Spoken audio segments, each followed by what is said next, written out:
Today is the 5th of May, 2022.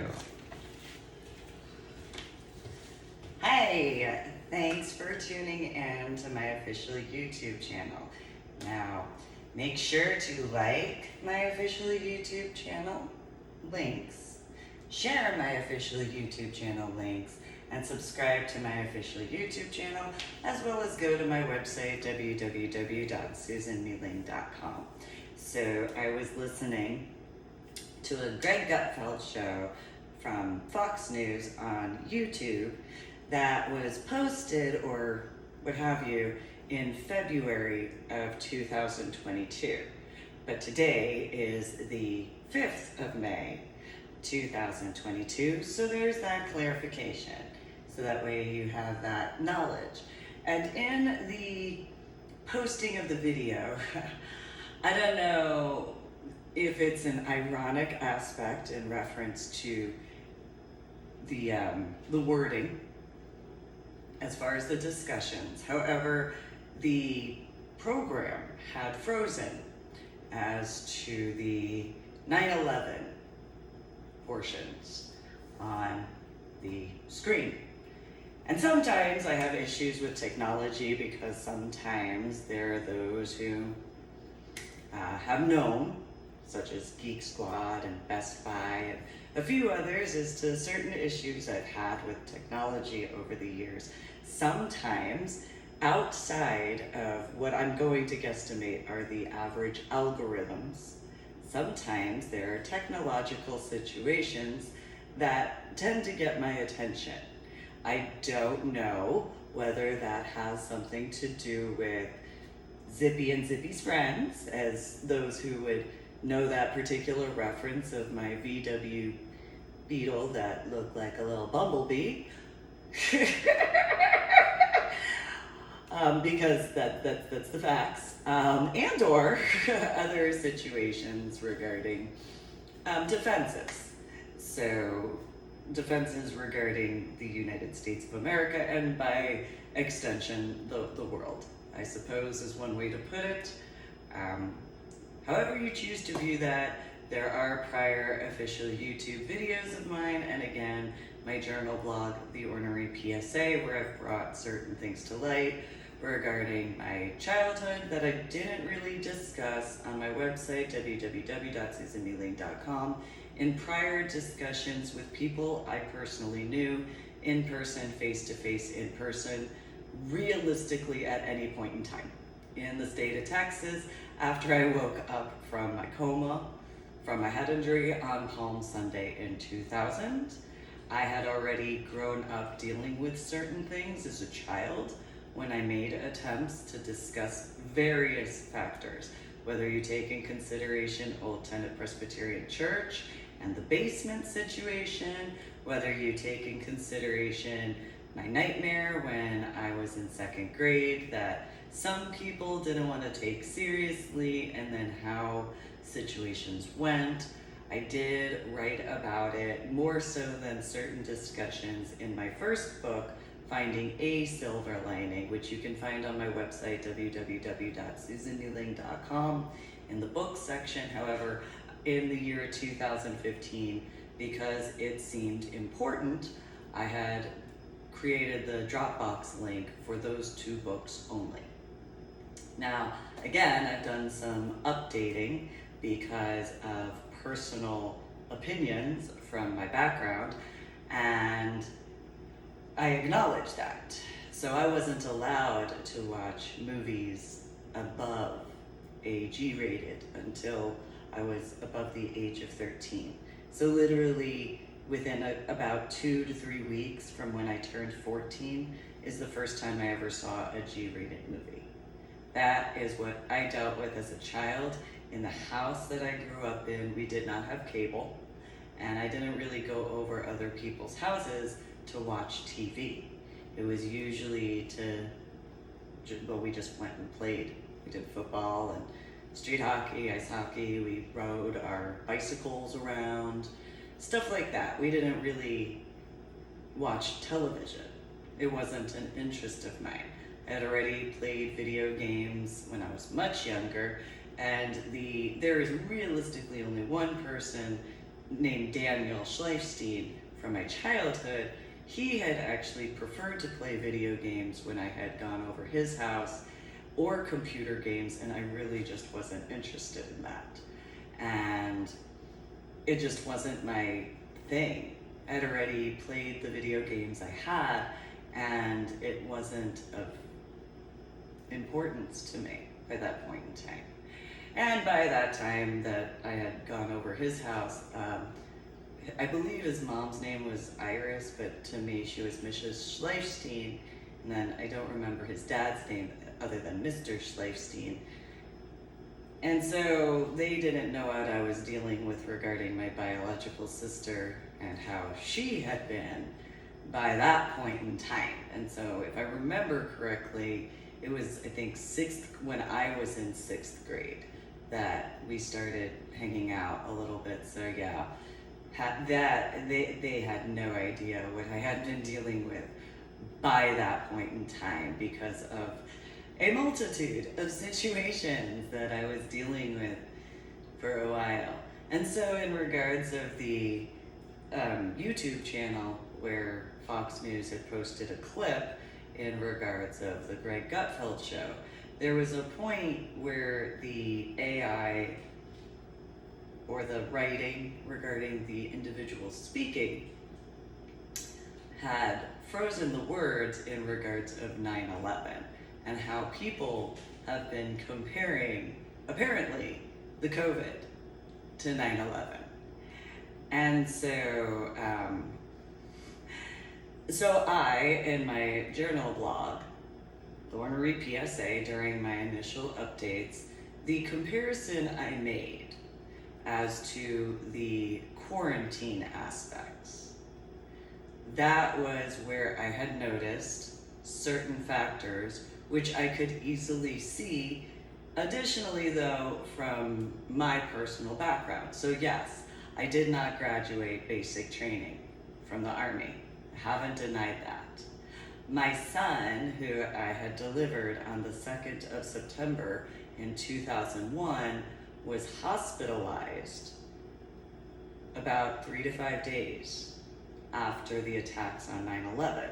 Now, when 9/11 occurred in the year of 2001, my first response, so let me clarify, my son was sleeping in the bed. I had just gotten him to sleep. I had finished feeding him because I did breast milk, and the door downstairs, because I was living in a townhouse at the time, had slammed.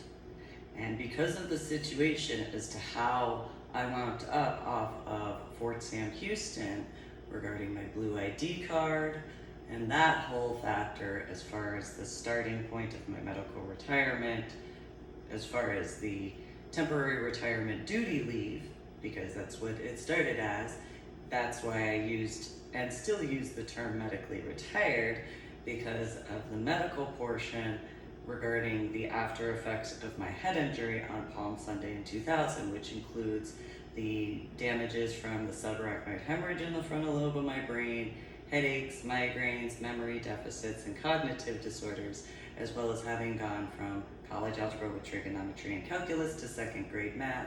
And the easiest way for me to make an attempt was to use the term medical retirement, because during the time frame of the first 3 years after being off of the military installation of Fort Sam Houston, that was the only thing I could actually remember. And then if somebody needed to actually have that explanation, would be why I would go into larger details. And so because of the temporary retirement duty leave due to the medical board evaluations. So I figured if it was important enough, I would actually explain it. And the only way I would ever find it important enough would be if I was actually asked.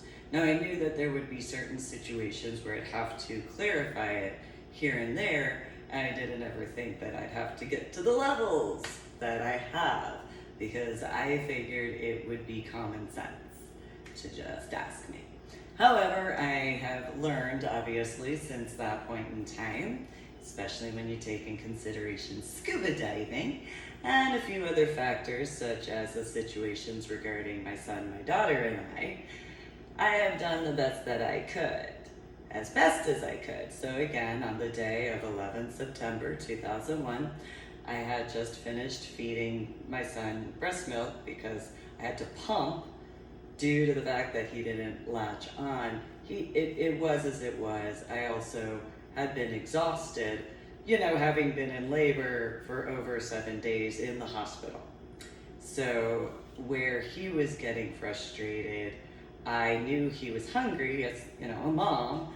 And so instead of making him wait for food, I did what I could so that way that would be capable for him to eat. And I found it to be easier for him, as well as my daughter. So, because her delivery was the same way. I was in labor for over 7 days with each of my children. So it wasn't half-assing, of course. However, it was better in that capacity. So we were still capable to bond. It was just, that was easier to get everything taken care of. Much, much easier, in my opinion. And seeing how they both were capable to get the nutrients to be capable to grow up, it seems to have been beneficial in those capacities because individuals are as they are. Now, on the day of the 11th in 2001, in the month of September, because of the situation I was dealing with and as best as I could to keep myself safe, as well as my son safe, I have already explained quite a few factors. So I would sleep at various times when I could. And so the door slammed downstairs. The living arrangement was a townhouse at the time. And as soon as the door slammed, I instantly woke up and looked over, made sure my son was okay. He was sleeping, no issues whatsoever, and thankfully. And my now dead ex-husband, my son and my daughter's biological father, ran up the stairs and I sat up and it was, "What are you doing back here?" Because I was obviously concerned that there was going to be another situation, and rightfully so, because of the proof as far as over time. I actually was hospitalized several times while being pregnant with both my son and my daughter. I had multiple emergency room visits during those time frames because of, and in multiple circumstances, I had to actually take myself to the hospital. Unlike after 2018 regarding Iowa, I actually got medical treatment in comparison to what occurred in that hypothetical, though I'm not married to anybody. I haven't been married to anybody. I haven't remarried. I have been engaged twice to one individual. And when I say that, I refer to by choice, by my choice most specifically. So any other aspect without, because of the actual in-person, face-to-face in-person, actual discussion, because that's the only way I view consensual aspects, because of actualities of. And so that particular individual who I was engaged to twice willingly, in the realistic aspects of, because that's the only way that I would ever consider those particular factors, that situation went the way that situation had during the time frames of. So back to the year of 2001, which at that point I had more than 3 emergency room visits because of the situation, and I think it was 1 hospitalization during that point in time before my son was delivered.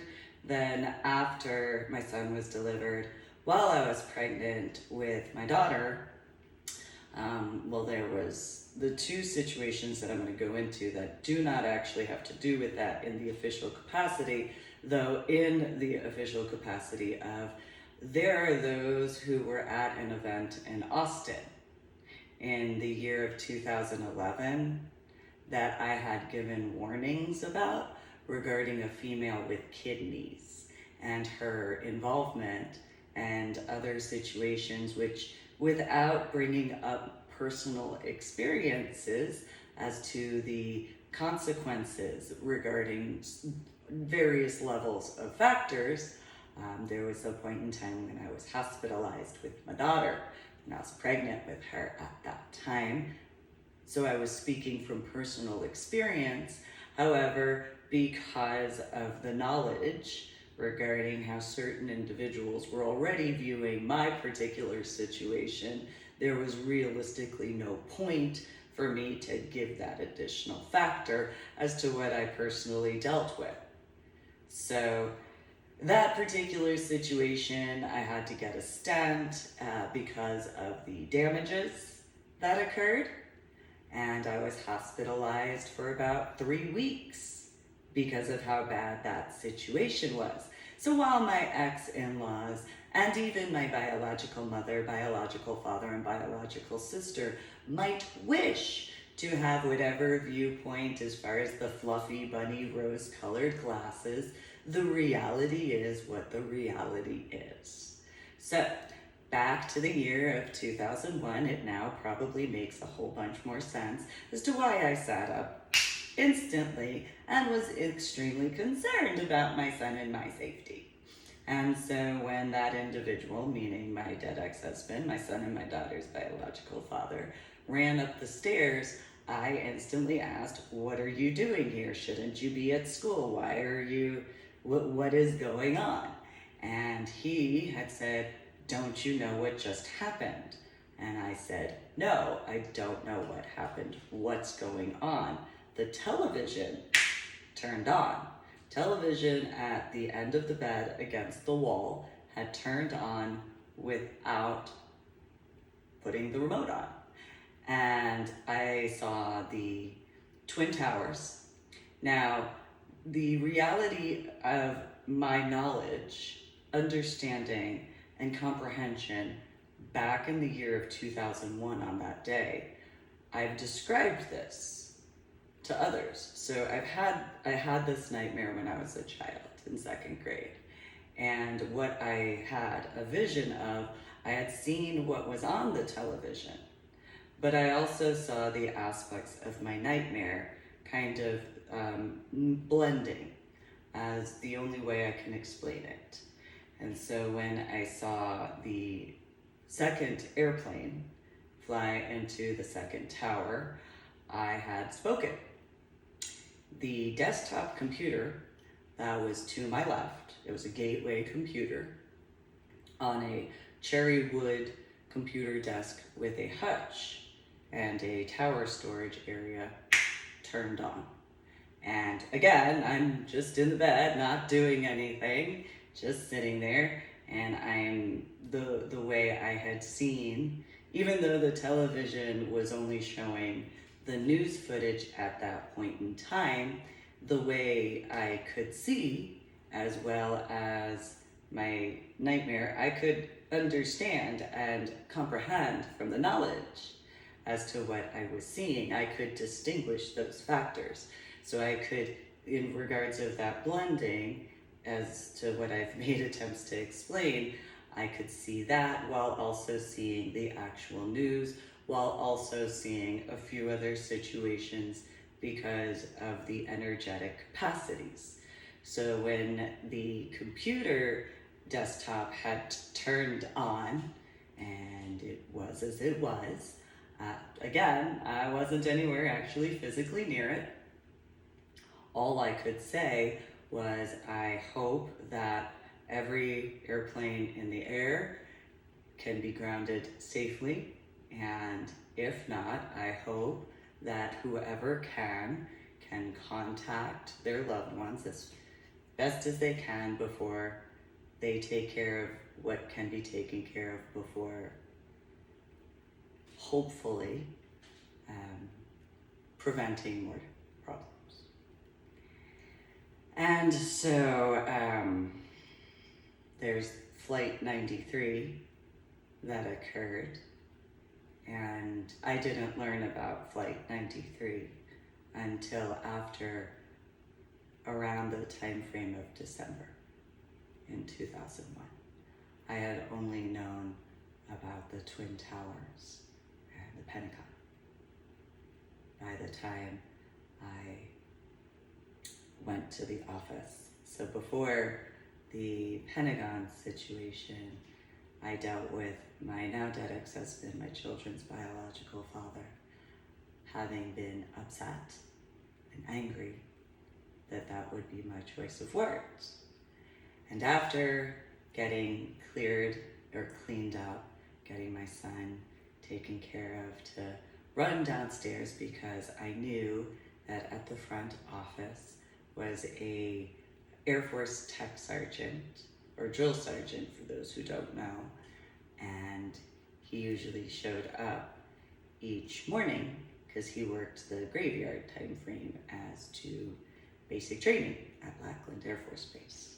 So when I walked in to the office, the females, the three females in the office, had the TV turned on, and it was almost as though time had kind of shifted.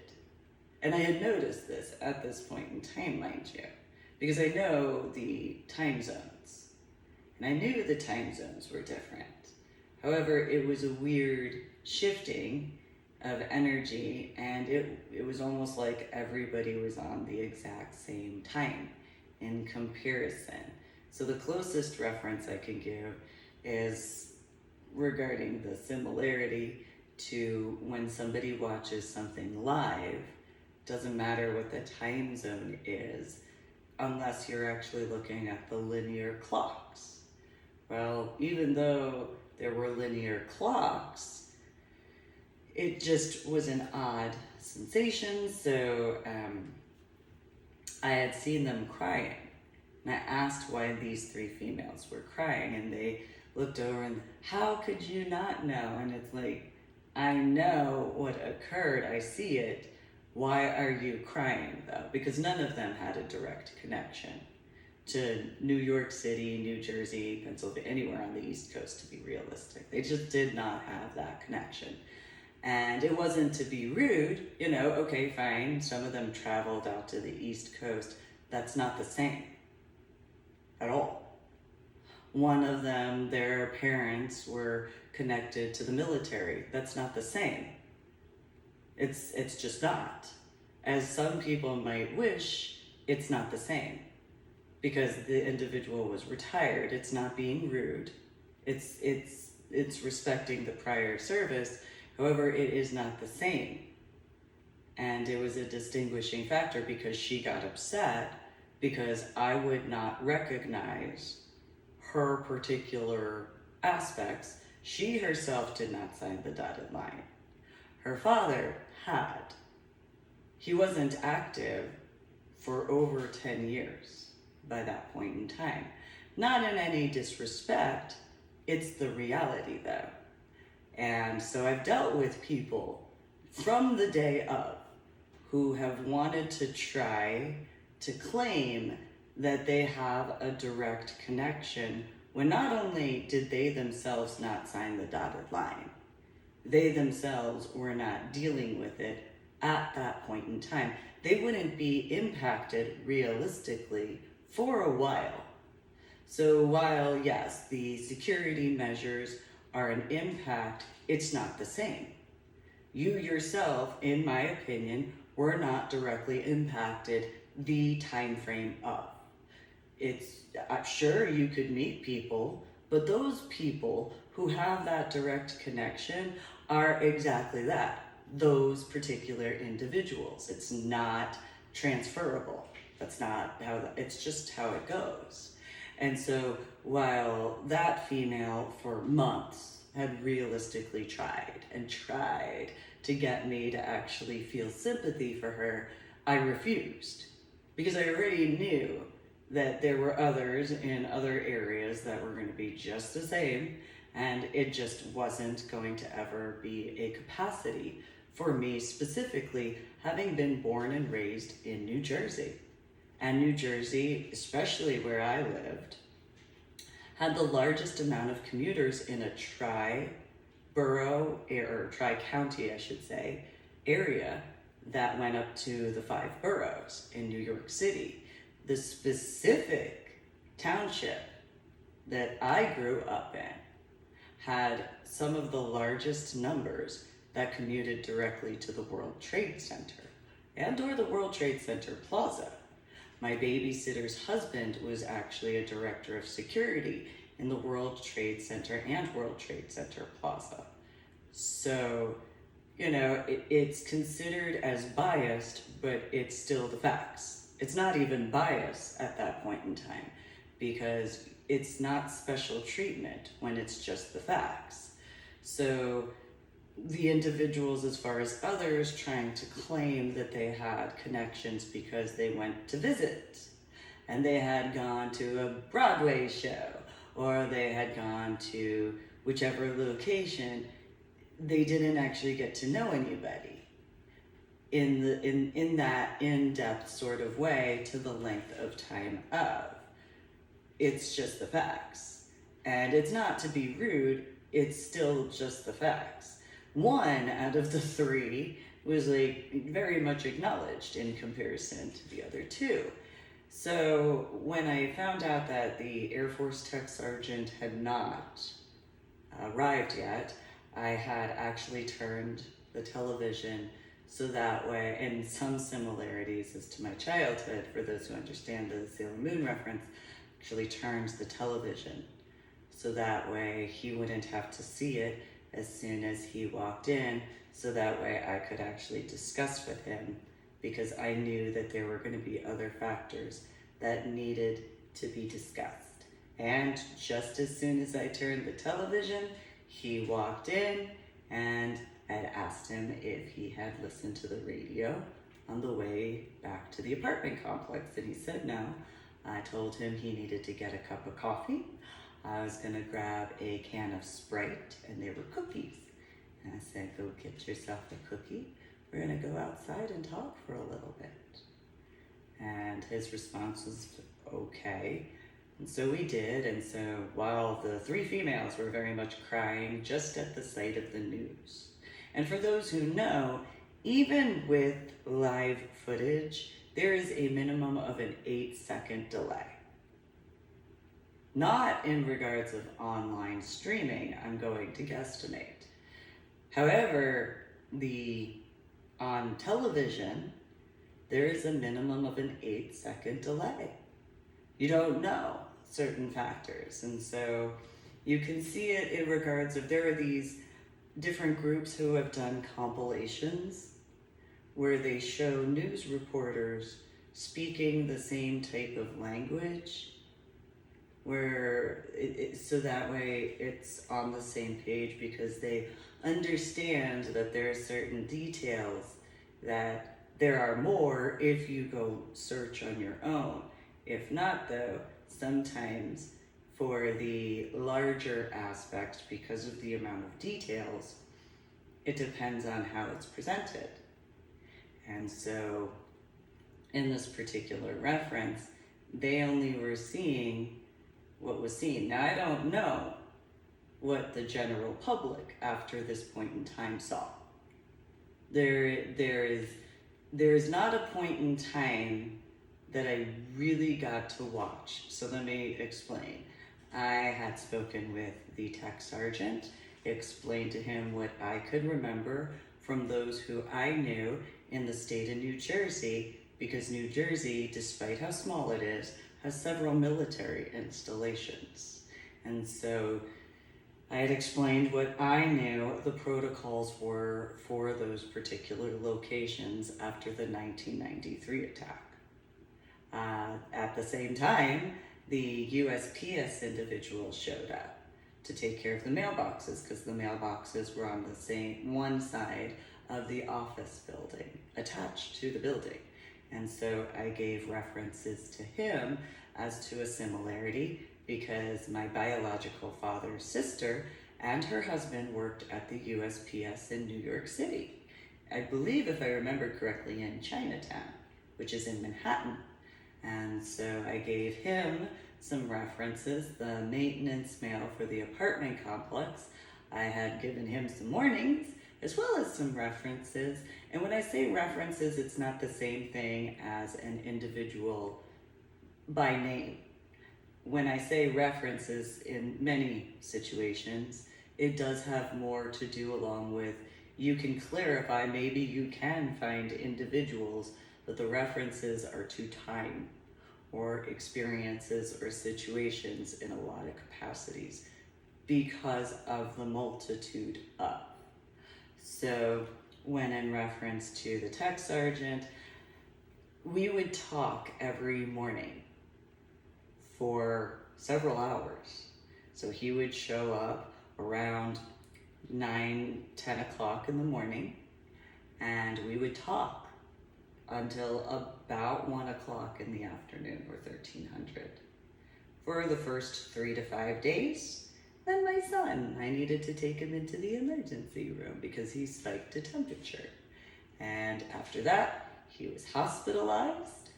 And while it was reported, so during that 3 to 5 day time frame, I did have the local news on and CNN and Fox. I'd switch back and forth just to see if there was any differences. And there were certain smaller details here and there, but it was mainly in reference to the local area, what people were going through. So it still went on in the normal, I shouldn't say normal, but the statistics at the time.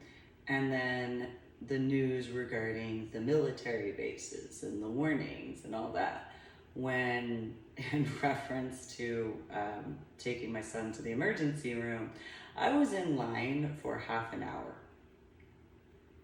The reports, for those who would know San Antonio, specifically Wilford Hall area, you would know what the average actual time frame was. And so even though it was early in the morning, after midnight, and so when I got into the area of the gate, I had known that they were going to check the car. It was a recommendation I personally made. And so I explained the situation and I told him, if you want, I can leave the keys with you. I'm going to go to the emergency room and you can take as long as checking the car, that's fine. And I will go there. And he had, which I appreciated that he had allowed me to go on, which I then later returned back to clarify with the MP station to give the details as to just in case, as to these different factors, because just in case there were certain recommendations that may have been needed.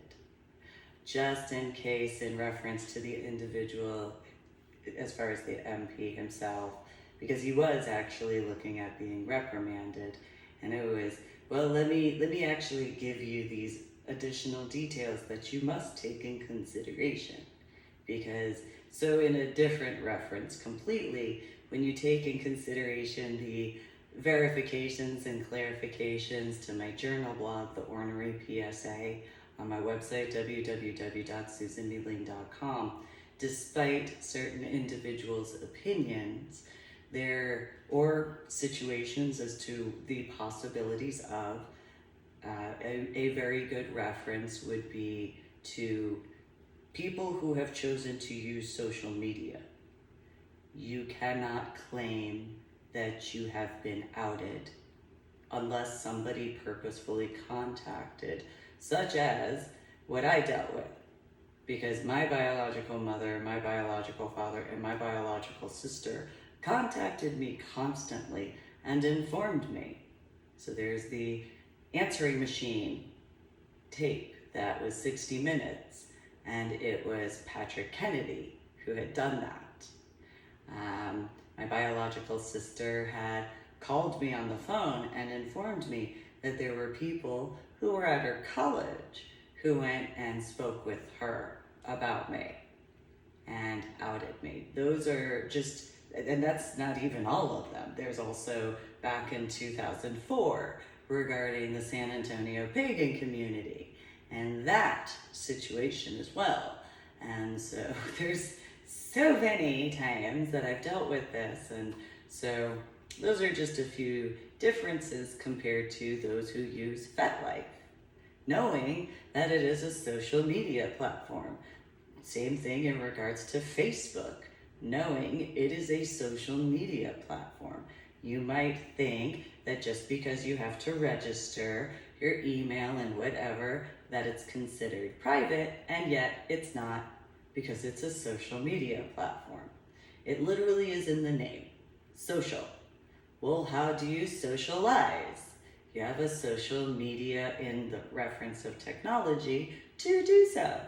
So in a different capacity, fast forwarding to like the year of 2009, where I had to contact my ex-brother-in-law because of somebody just so happened to be shortly after the barbecue meeting, in reference to, for those in the civilian recreational scuba diving sector, somebody within a 3 to 5 time frame in days contacted the principal at McCoy Elementary School to claim that I had an arsenal in my house.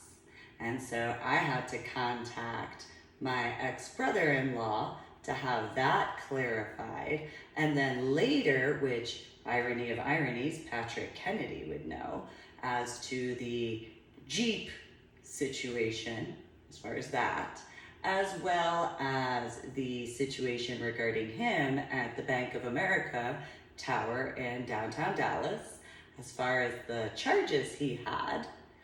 I had informed him, as he knew what I was dealing with regarding my daughter, my son, and I.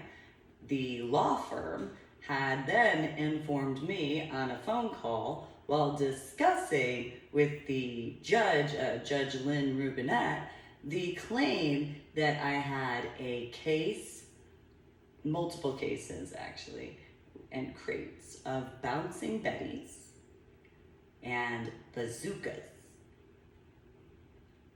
And my response was, no, I'd have a castle with a moat around it. Like, who would be so ignorant as to ever think that I would have bazookas just randomly in cases all over, living in an apartment complex? Yeah, no, I'm fairly certain there might be some neighbors who might notice a case or a crate. You probably might need a forklift, hypothetically, to move something like that. However, if it had to do with the individual who caught a poofy fish and a temper tantrum, well, that merger situation. Because I have written in Finding the Silver Lining about one, though many can be considered as a psycho X in regards of. And so there's also the time frame of 2010, where an individual I was mentoring had noticed a truck that was following behind, and so he would have to take a look at the year for a Chevy Avalanche as to what the headlights would be within a 2 to 3 year time frame before 2010 or 2011. And if he recognized those lights, that would be the same individual in the hypotheticals of. And those in the civilian recreational scuba diving sector would be capable to clarify and verify those particular situations in addition. See, this is the reason why I made attempts, but other people thought they knew the situation better in comparison. Now, there's also the factors regarding Cactus Jack, also known as Jeffrey Kirkendall Jr., and the garage situation, and this goes to the difference between non-consenting and consenting. And so since that garage situation, those needless problems, and how he thought he had more of whatever in comparison to what was the reality, hence the, go away situations. And so I've explained that to a multitude of aspects. And so, well, I had been, here's, do you know about this Mad Max thing? Do you know about this 151 Road Warrior thing? Do you know what Fiesta San Antonio or Fiesta Texas is? Do you know what this is? Here, because I don't know what to do. I don't know who to contact. And so by the time of Library of Congress, well, I don't know who. I made attempts. I made so many attempts asking who to go to or speak with, and so just as many emails that I sent in reference to McCoy Elementary School and that Fort Worth Zoo situation, just think of people in person, face to face in person. Made so many attempts. I really truthfully did. And so it was as it was. However, in regards of within the first 3 to 5 days after the attacks on 9/11, my son was hospitalized with a temperature. And so those very few time frames, because you got to take in consideration those 3 to 5 days from around 9 o'clock in the morning to about 1 o'clock in the afternoon, I'd be talking with the tech sergeant. And then he'd go his way. I'd usually spend a little bit of time with the office females and then go back to my apartment or townhouse, take care of my son the whole time, of course, but he was an infant, and then took care of what I had to take care of in those particular references. Now, of course, there is that female named Heather. She was an assistant manager, and she kept trying for 3 to 5 days to convince me that I should feel sympathy for her, and I promised her there wasn't ever going to be a point in time where I was ever going to have sympathy for her regarding 9/11. No matter what. She tried and she tried and she tried, and to this day, I still don't have sympathy for her. So there are other factors that I've gone into, but it is what it is. So my son was hospitalized. I took care of things. These individuals walked in. I answered questions and took care of my son at the same time. Fast forward a couple of weeks later, and I was hospitalized. And it was due to the time frame of my delivery because of a few factors that I was dealing with. And so similarly, individuals would walk in, they would check on me, they would do far more medically regarding my health at that time in comparison to my son, however you choose to view that, because there were a few times where they were like, oh yeah, I guess we could check his heart rate. Oh, okay. You know, the stuff on the television screen started out with either a commercial, and then it was cut short, and the newscast, whoever would speak, or in the middle of whatever situation, all of us, and you've seen this before in different commentator aspects, but the individual on the television would all of a sudden say, and we have some breaking news, and they would be scrambling with whatever aspects of the screen behind them would flicker in comparison to those who probably understand how that goes in a more common aspect.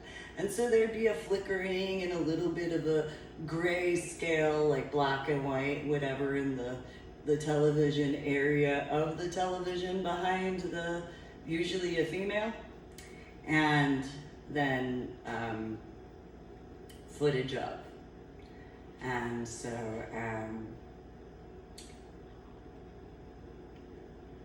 I had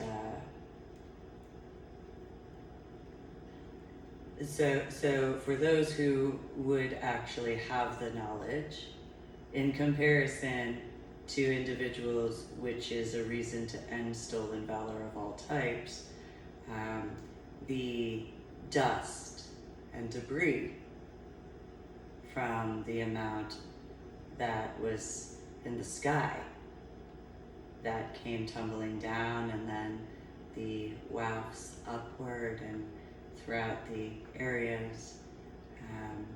I have seen some what is said to be footage through YouTube, for example, in comparison to what I had seen during that time frame. So the average person had this skin tone to a degree. Sometimes a little bit darker, but their clothes, you could tell, like, so you could see someone who could, underneath would have this type of clothing, but it would only show little pieces if they moved a certain way, kind of like, for those who understand, wrinkles. So in the wrinkle area, that would be the color of the clothing. In comparison to the debris powder aspects for that review, and different shades of not necessarily white, sometimes gray, sometimes black. I guess it depends on where specifically that was shown, and so I was asked opinions and for suggestions, because it was known that I was born and raised in New Jersey and grew up going to the 5 boroughs of New York City, and so I had seen, albeit yes, and it's hopeful. I'm sure some would wish that it would be hypocritical, but it's not, because while other people in the general sector would only have the filtered version, a very filtered version of, you weren't shown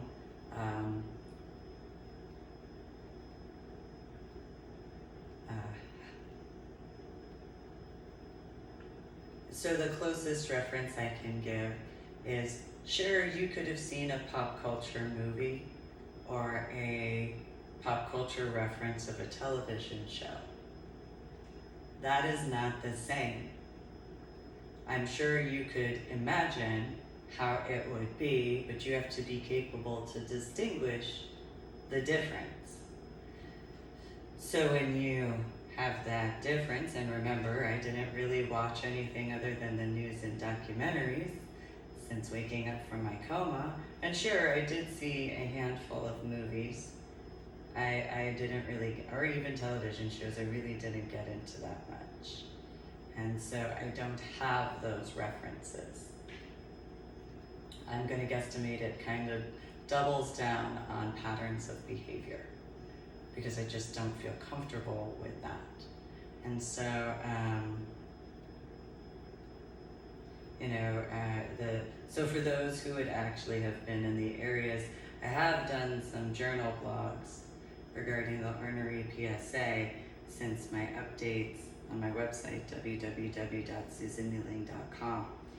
And so those who would have been, like in high school and been up to the area, or college up to the area, I've gone through that, I would have that particular reference in those regards.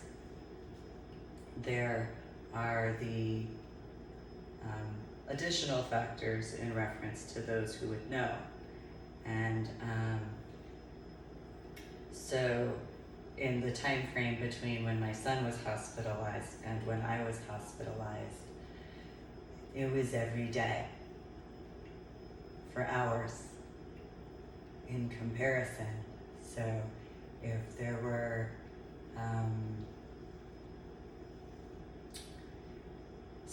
if there were to be an area that was found, it would be a group of guys that would come into the room and put it on the screen.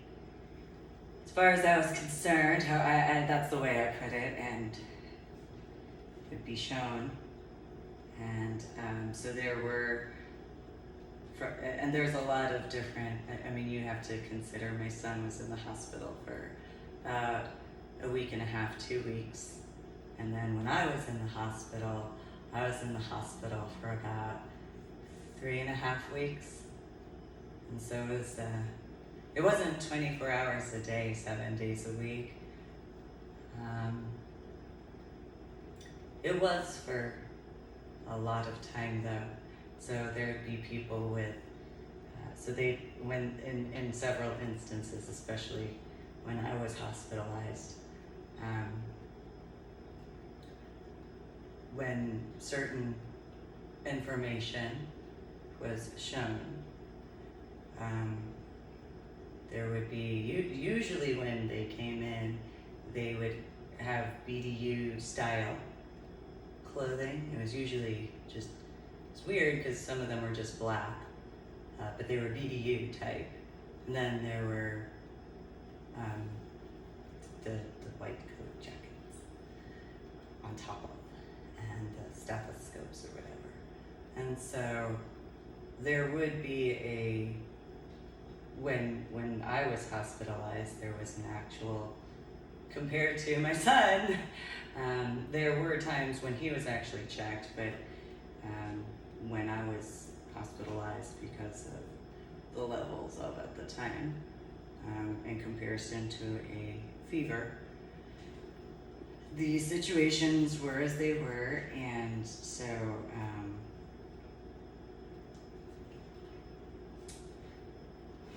so there would be people they wouldn't have desks, but they kind of, so those who know those computer laptop station things with the little beanbag type of thing underneath, that's kind of what they'd carry in. So they have like the lunch tray version of a small little miniature portable type of a desk, and they'd take notations while sitting wherever they were and whatever was on the screen.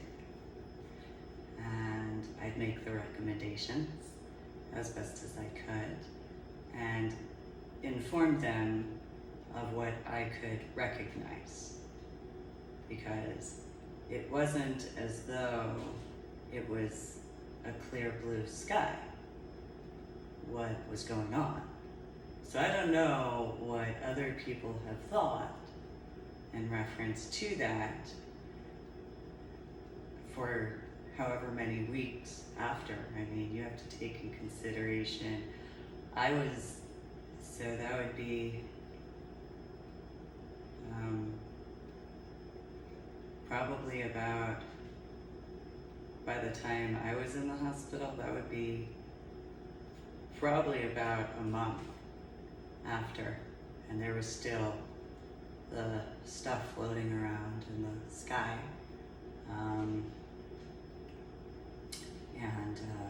So I remember, for those who would have the direct knowledge in comparison, whether through reports from said individuals or from the individuals themselves. So a lot of them had these goggles or masks. Some would look kind of similar to scuba dive masks, though it could be more along the lines of the amount of debris. But some you could give the reference of chemistry goggles and certain similarities, but because it was usually gray and the outside are black. Still covered the nose and the eyes, so it's not the same as scuba dive masks, but that would be a close reference. And then sometimes they had, kind of like with the COVID, they have the masks over their face. Some had more, well, kind of similar to what you've seen since actual COVID. So some would have the kind of form-fitted that it looked like it would be a light blue color, but it was so covered in the debris that it had been gray or black, and you could see from the sweat as to those factors. There's a person, I can't remember his name, and he's been fighting on behalf of the fire department and individuals, and this is a reality as to what individuals were dealing with. So their masks were actually covered thick because of the amount of debris. And while the general public has had whatever viewpoint they have had, the facts are, see, this is the reason why you tell the truth. 10 Commandments. Mike, Anna, and Patricia, and or my ex-in-laws having caused a bunch of needless problems, I could have answered these questions beforehand. And I've made attempts to. This is why in certain references, I've been, when it comes to social media, I know in some capacities that is a hazard regarding my son, my daughter, and I. I understand that. That's not what the intention was. The intention was in case there was somebody who actually, and I know it wouldn't just be one or two people. I was born and raised in New Jersey, and I did grow up going to these areas. So, but it does take in consideration. This is why 10 Commandments are so important, because I could have right off the bat, in comparison to this being 2022. And so it's going to be the 21-year memorial of the attacks. So in the state of Texas, I dealt with in every area, not always, but within an average amount of time, I would deal with somebody who would complain about some reference to on a news station, or they'd complain because they called it an anniversary or whatever of these capacities, and yet as many active duty National Guard reservists, veterans, and dependents in the area, it didn't make any sense to me at all how they could ever complain. Because what did they think was, and not in any reference to denying, though comparing. So, yes, you give reverence to the prior aspects, however you learn from the prior aspects. So if the prior aspects are wanting attention, well, it depends on the attention. So if it's, in that way in reference to Heather, that's not the correct way. That's considered negative attention. In regards to the difference regarding those who have the capacity to bring forward information in regards of, not saying she couldn't, more along the lines of what type, what would be actually useful in those capacities in comparison. And it has to be consensual. If it's not consensual, it's still not consensual. It doesn't change that. And so, and informed consent is the most important part. If it's not informed, there's no consent. That's another reason why I remained honest about that, where, I'm not hiding these things. Again, I understand it could be considered as high risk to do so. Though who was I to actually reach out to? I'm just, I didn't graduate basic training. Sure, I have certain what have yous. Who do I know that would actually take that and be like, here, come here, speak with this person, let me arrange this meeting, so on and so forth, in comparison. And it seemed common sense to me. Similarly, regarding my son and my daughter, regarding certain situations, though I made attempts. And I made attempts on my own to reach out, obviously, as I have the proof of in those references. However, I made the attempts in every way possible. And so it might not be considered the smartest way, but it was the only way that I could figure. And so because my ex-in-laws regarding certain factors were as they were, my biological mother, biological father, and biological sister were as they were, it was as it was. So, as far as them having gone up to the East Coast, Northeast area, that was their choice. They could have easily had me go, but they had their choice. Because their choice was their choice, that was their decision. Don't need to be a part of that because of that. I could have gone back up there, and it would have been instantaneous. However, the choices were as the choices were.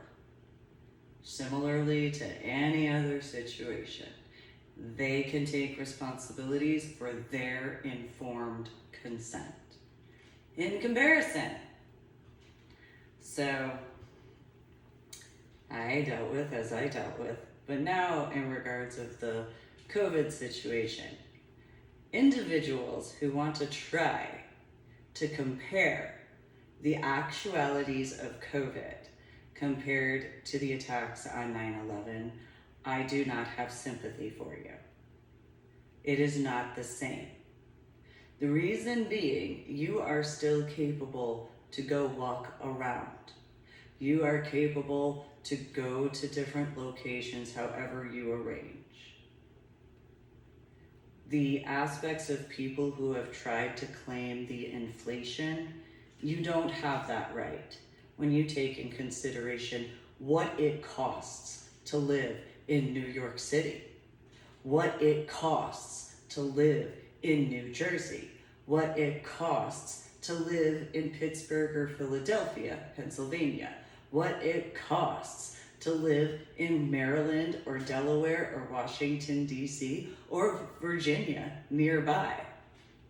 I don't have that capacity to have that sympathy for certain individuals that wish in those references that there's anything remotely close. Because while some people might not like the realities of whatever it is in reference to COVID, that's your choice. In comparison, you can maneuver freely around wherever you go as far as whatever is concerned in comparison to individuals who know what the actual costs are to live in New York City, especially Manhattan. So while yes, the rest of the country, I can have sympathy to a degree, I also cannot. And so seeing that on the Gutfeld show in regards of people supposedly in February of 2022 trying to claim that it's anything remotely close to what was actually dealt with on the time frame of 9/11, no, you do not get that capacity. You are not dealing with those situations, nowhere remotely close. Not at all, not in the slightest. And speaking as somebody who actually was pulled in to a military installation, yeah, okay, I didn't graduate basic training. Yes, I know that. Whoop-de-doo. When you are an expert as best as they have in the area of, you are who you are. That's just the facts, it's known. I'm sure there are others who have this capacity of this knowledge. I don't know what the terminology would be. However, yes, I would not know certain things, but I would know other things. I have driven since February of 2022. There are times when I saw the daytime, but remember, I was a child and a teenager who didn't earn my driver's permit in the area of New Jersey or the tri-state area. So I was always a passenger. There is a massively huge difference to being a passenger in the area compared to a driver. So yes, in the time frame of essentially November, December 2020 into the year of randomly 2021, yes, I got to see some areas, but I was the driver in comparison to sitting in the passenger seat because of the age. So not until February of 2022, for those who have actual common sense, being in an area that I would actually recognize a specific viewpoint because of the location is Liberty Science Center, which I brought up multiple times. And so the evening skyline from Liberty Science Center is extremely different than driving around during the daytime. Anybody who knows the evening skyline of New York City knows that you could drive around all over, and unless you do that, even if you do it every day, you have to do it so often but you can't be desensitized to the details. And if you're driving, well, you're paying more attention to traffic than you are the details. And so in the reference of Liberty Science Center, I know the area. So that's February 2022, which is an irony regarding the Greg Gutfeld show from February 2022 and seeing the evening skyline for the first time from an area that I would recognize, because anybody who knows depending on where you're going, it depends on whether you take the Lincoln or the Holland Tunnel. If you know those factors, and anybody who knows either one, the time I was in New Jersey, I haven't seen such small amounts of traffic in my life. I can't even call it traffic. The closest I can give to the reference of what would be the average day back in the 1980s and 1990s, and not actual traffic, not real heavy traffic, would be when I first went there. While I was dealing with processing what I could and looking at, there was a situation in the actual Holland Tunnel, and there was some traffic that had backed up. By the time I actually had left the area of Liberty Science Center at the time, hi, Liberty Science Center, that would be me. I had a dealer plate so that you have the knowledge regarding that. I had that particular traffic at that time. Would be for the time frame of the 1980s, 1990s, from the backup, from whatever occurred inside the Holland Tunnel. That would be fairly average for leaving New York City at around maybe 4 o'clock in the morning. So that's nothing regarding actual traffic. So anybody who knows, during the weekends, of course the traffic would be much longer.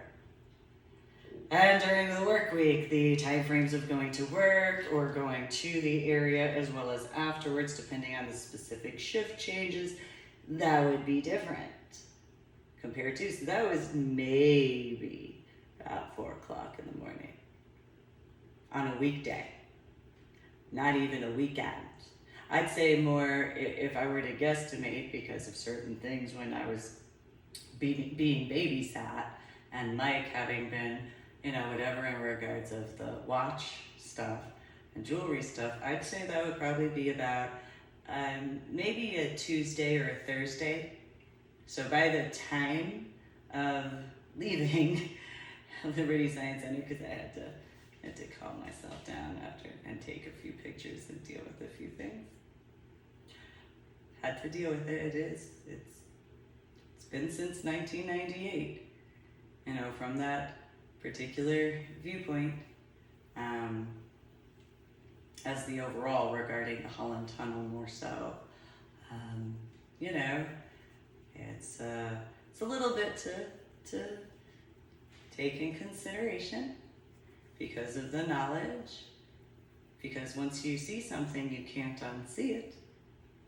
And so there are plenty of people I've told that to, in person, face-to-face in person in the state of Texas. And so they can take that time frame into consideration, however many times they heard me say that. Because once you see something, you can't unsee it. And so I dealt with a lot of people in the state of Texas who had their opinion. Some of them tried to convince me throughout the years, from 2001 through 2012 mainly, how randomly that they knew somebody. Their mom, their dad, their aunt, their uncle, their cousin, their baby daddy, baby mama, so-and-so connected, but not them themselves. And then they try to say that their feelings mattered because their connection to someone, however many degrees removed, and No, so you don't have the same impact as someone who actually knows people, who was born and raised and grew up there. You don't have the same allowance. I don't care what you wish. You won't ever have that. And people who try to have that as a connection, I'm going to guesstimate you complain about every little thing in comparison. You probably haven't ever actually dealt with any hardship. And by the time you actually do deal with something even teeny tiny, it's such an issue for you. You probably can't even tolerate it. You curl into the fetal position on the floor. You wouldn't even make it to the bed or a couch or something, and you just collapse right there and be a whiny, whatever. And you know, we all deal with stress differently, but depending on the levels of this is why I don't have sympathy for that. So I've dealt with this for years, many, many years, throughout different areas, throughout different times. It didn't always have to be before September or in September. It would be throughout the year. It could be any of the 12 months that I was dealing with somebody at some point in time about how they thought that they had some special connection because they knew someone, or more specifically, they saw a picture on the news, or they saw a video on the news. And knowing, I mean, I don't know what people think people from New Jersey know, because I've been told so many people know how people from New Jersey are. Yeah, no. No. And so there's, for those who have seen certain geographical or geological digs and archaeological digs in reference to where Pompeii had occurred, and those particular factors, well, that's a small example for some references, because I don't know what other people think. I don't know what other people were shown. So for those who know what I'm referring to from the ash and the debris, those archaeological aspects, yeah, more so. I remember some that were, when the footage had gone through, or however you want to put it, regarding whatever they were using to get whatever images of, as well as work as best as possible. So there was one area where it was, I don't know where in New York City this particular location was, just for clarifications. I'm not going to pretend that it was World Trade Center or World Trade Center Plaza for that clarification. What I do remember is there was a crane arm, and it was a fairly large one, and it had one of those claw whatevers. I didn't see any color on the crane arm, and it had, you know, all sorts of wires and pieces of concrete and metal, all sorts in the crane. And then there was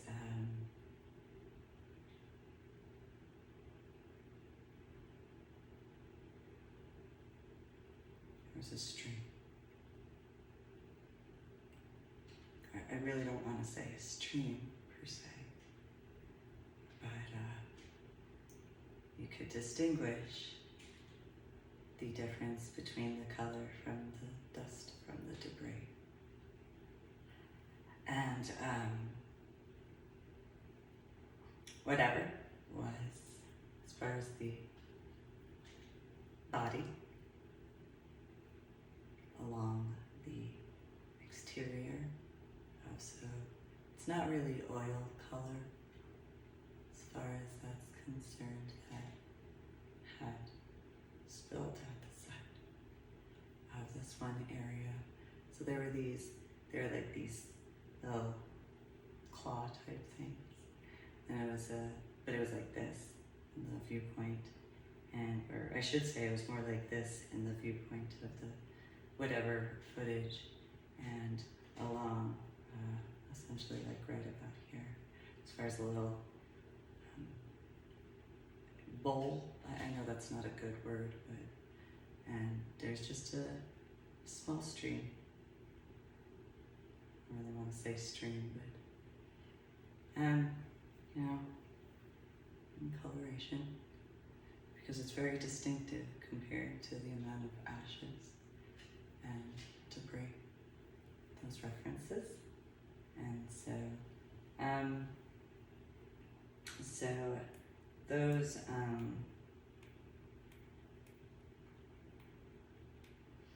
that's one set of video footage regarding that,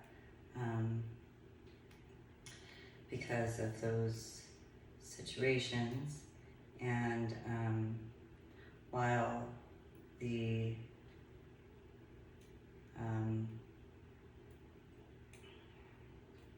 situations at the time frame of what I was looking at, this is the reality regarding why I had taken as many stances in the state of Texas at that time. And so while some people didn't really take it as seriously, or they had their viewpoints, thinking that they had an opinion that mattered in certain references to me, not being rude, just one of those factors. The situations as to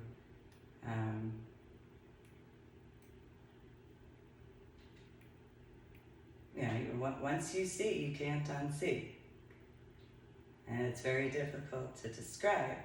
So, and then there's the after effects of my head injury, Palm Sunday of 2000, and having dealt with the amount of situations that I dealt with, there are all these people throughout the state of Texas that their opinions were as their opinions were, and the amount of trying to convince me of their opinions, and even in a certain kind of a recent situation, not as often, but especially after February of 2022. Yeah, I kinda don't have the same viewpoint. I was much more soft-spoken at that time in Texas, regarding from after 2001 through 2012. I would argue my point, but not in an argument per se. I'd do the best I could to remain as calm as possible, though the situations during the time frame,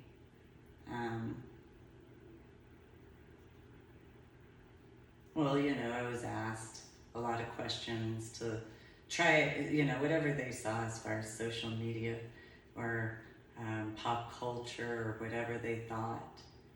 And a lot of times some people would do even similar to like the stuff, whatever, it's the same. And so in comparison to after February 2022, most specifically, I don't have that same composure to a degree regarding that, because the amount of people throughout the state of Texas, whether they were civilians or not, I had this issue with my New Jersey flag in two of my houses. And these little role-playing types, these little gamers, those little types that do that, because they're childish and they want attention. It's one of those, they don't know what reality is when you do stuff like that. You don't see how that actually impacts someone, or you don't care. Because if you actually cared, you wouldn't do that. So if you actually cared about an individual who has been through certain things, you would not go and purposefully poke them in that capacity. That's not how you show concern. That's not how you show care. That's not how you show compassion. Doing stuff like that, that's just childish. That's not viewed in a positive capacity in that hypothetical. So while some people might think that, possibly thinking they show they care, maybe they do, they just don't realize what it is. And so it's one of those, don't do that. So in the state of Texas, from 2001 through 2012, there were points in time where I am still to this day so proud of myself for how much self-control I had, especially at the particular events I was at.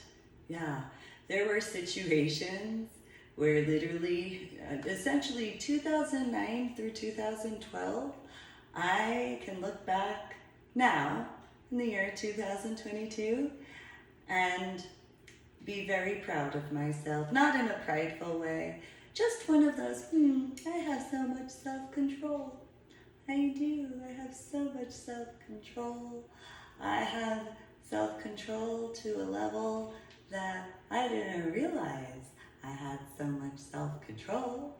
And I know that there are certain people who have had these moments where it's like, well then, all by myself, I had so much self-control, no other aspects, I have so much self-control.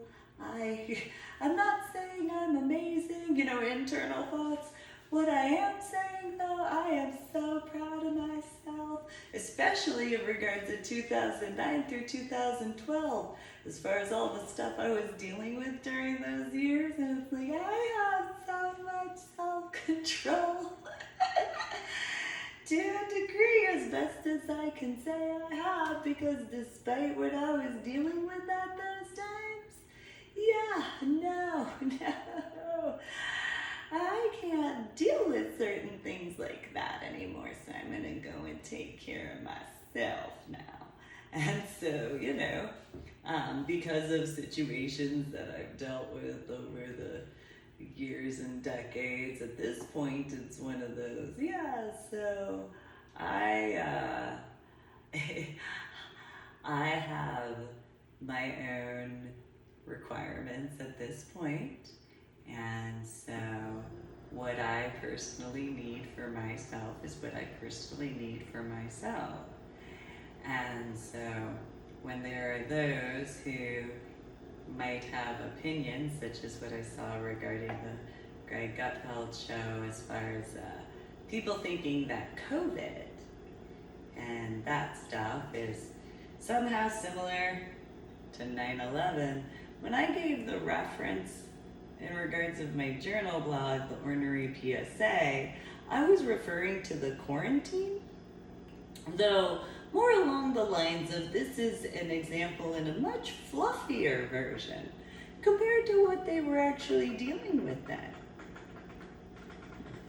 That's the facts, as far as for those who would know. So again, I think it's John Stewart, if I remember correctly, and so he is accurate. I wish that somebody would have actually spoken with me and just asked me or let me know or however in that capacity, because I also didn't find out about that until a certain point in time. I can't remember when, and I was dealing with so much. It's one of those, I just,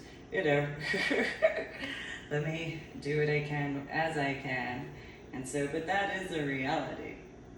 The amount of, so there was a point in time, I can't remember, so I remember, what I do remember is there was a guy who was sitting at the side of my bed where I was at. It was when I was hospitalized.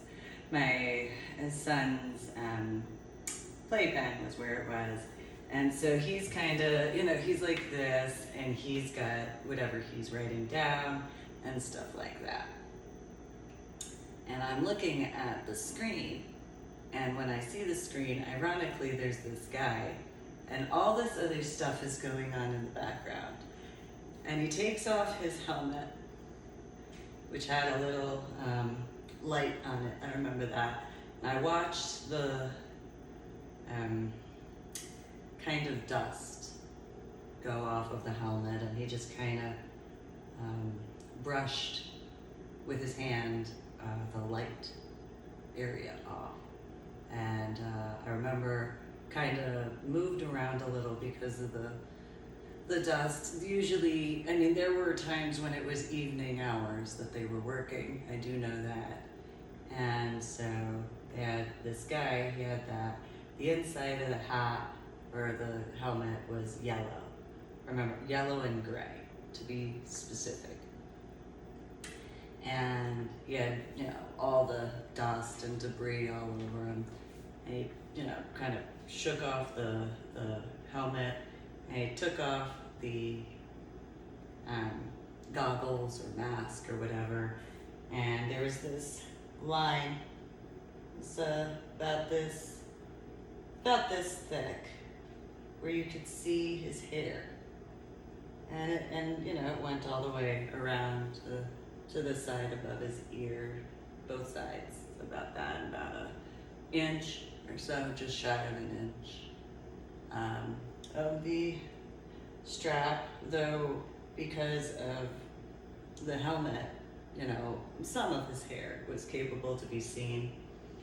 And he took off the goggles, and somebody had brought him over a water bottle. And they kind of, washed up the face a little bit, and there was just all this soot and ash and everything. I remember this most specifically because of seeing the outline. So for those who know the Despicable Me movie, the little minions, they have the little kind of glasses and stuff like that. That's kind of how the face, to a degree, looked regarding the eyes, where the eyes were, and had the mask on still, and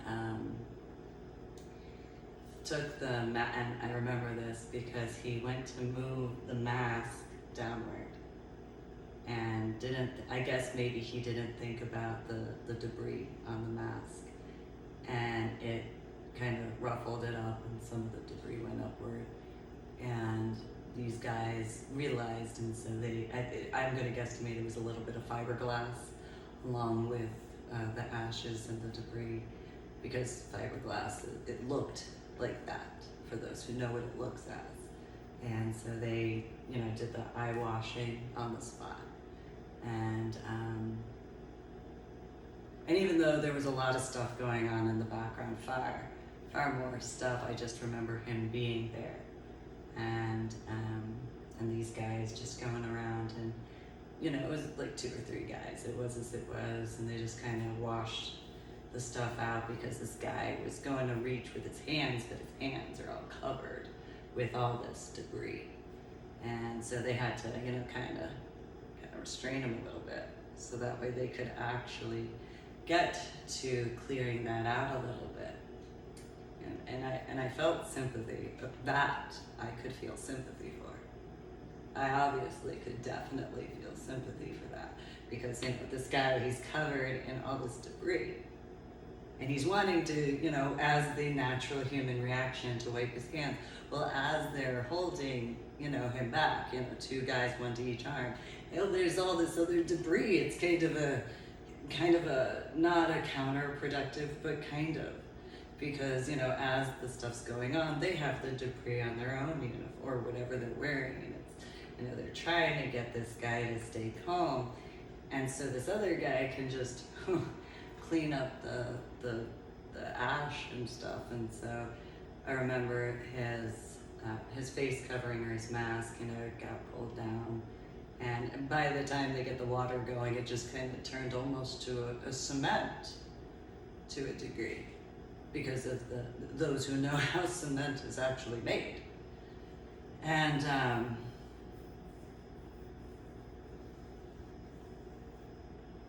it's kind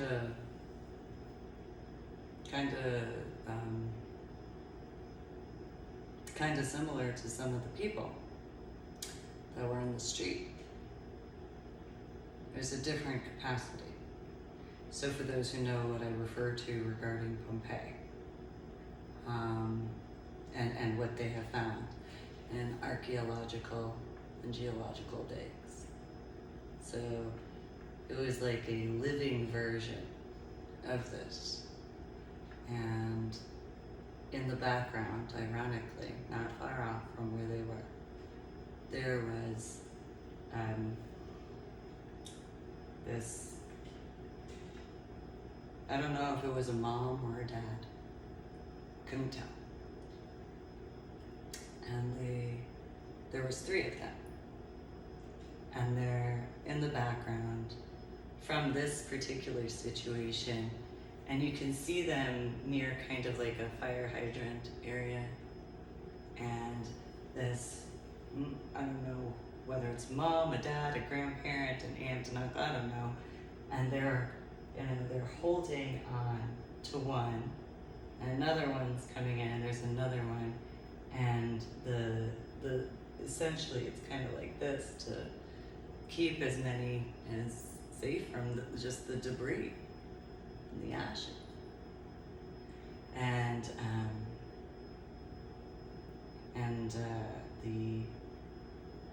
these guys are doing what they can to get this guy cleaned up, and they're just kind of like right there. You know, I mean, I would guess it'd be kind of like about 200-300 yards back from where that was. But I remember seeing that because I could see where the tires and the little bit of what was left in the area. And as far as, like, it was almost though like one of the cranes had picked up the car and then didn't really realize that was there, or maybe they thought it was something, I don't know what they thought it was. But I remember seeing that, and it was just one of those moments despite everything I was dealing with at that time, where I still took care of what I could in making the recommendations. I guess there have to be those, I don't know what their employment would be as far as those particular individuals, but I'm sure that if they have, I'm sure they have to have some who know what I'm talking about, and you just, despite the larger aspects of sometimes these small, not that they're small, sometimes these tiny details just tend to, you can't help but zoom in and see it. Not that you actually have the zooming in of, but your focus. Despite your what you're doing and taking care of and dealing with, your sight, your line of sight, still sees that. And so, that's why in another capacity where I kind of distinguish, because I know that there are civilians who volunteer regarding, fire department. There are certain aspects. It has to be within reason, of course. You can't have just anybody doing anything in that regard. Take the example of how I had to have my ex-brother-in-law clarify to a school in Texas, of any state in the United States of America, about Second Amendment rights. And then there goes to I think it might even be the same clip in reference to Greg Gutfeld in 2022 with the ATF reports for Valentine's Day. And it's one of those, do you have an ex relationship where they're throwing a titty baby temper tantrum? but it is. It's one of those. So like, and I don't know what his issues as far as priors are. I've been friends with prior relationships that I've been involved in, but those who are how they are, and I mean, there's also the fact that he had caught a poofy fish, and he survived it during that trip out to the Gulf of Mexico in reference to Cozumel. When I was taking the picture of the seahorse at the bottom of the Gulf of Mexico, which is obviously a different flooring to where I was regarding the Vandenberg, I was hovering. So my stomach was, well, I guess I should say, being a female, my body, I should say, was less than 2 feet from that particular area. It's a different composition of the soil, of course. That's more silt in that area compared to the Vandenberg area overall, so where the Vandenberg is, yeah, that's kind of silty-ish. Then there's where I was. That's different. I'm going to guesstimate those who have maybe, I don't know, have sent submersibles down. Maybe they have that particular viewpoint where they would know. I'm not certain. Though in the area where the Vandenberg and then, deeper. It's very different flooring by a lot in comparison. So it is as it is. So, Vandenberg right back here, then down there. And so it is what it is. But yeah, that is a perfect example regarding the difference. All of the other 6 scuba divers that were in the area, so the scuba dive tour guide, and then the other 5 that were there, so Jeff Waters and his girlfriend Sally, Joy, and her husband, I can't remember, and then my roommate at the time, Sean Leonard, I was at the bottom. So I don't know where they thought I was, but that does go to the difference in reference to training regarding sight. So if they thought that I was anywhere near them, no. Again, that was a C Pro camera, and it was only a 12 megapixel camera, point and shoot, with a 4mm optical zoom and 10mm digital zoom. And I didn't use a zoom for that picture. It's right there. So it's like, I guess I can make a joke because of this particular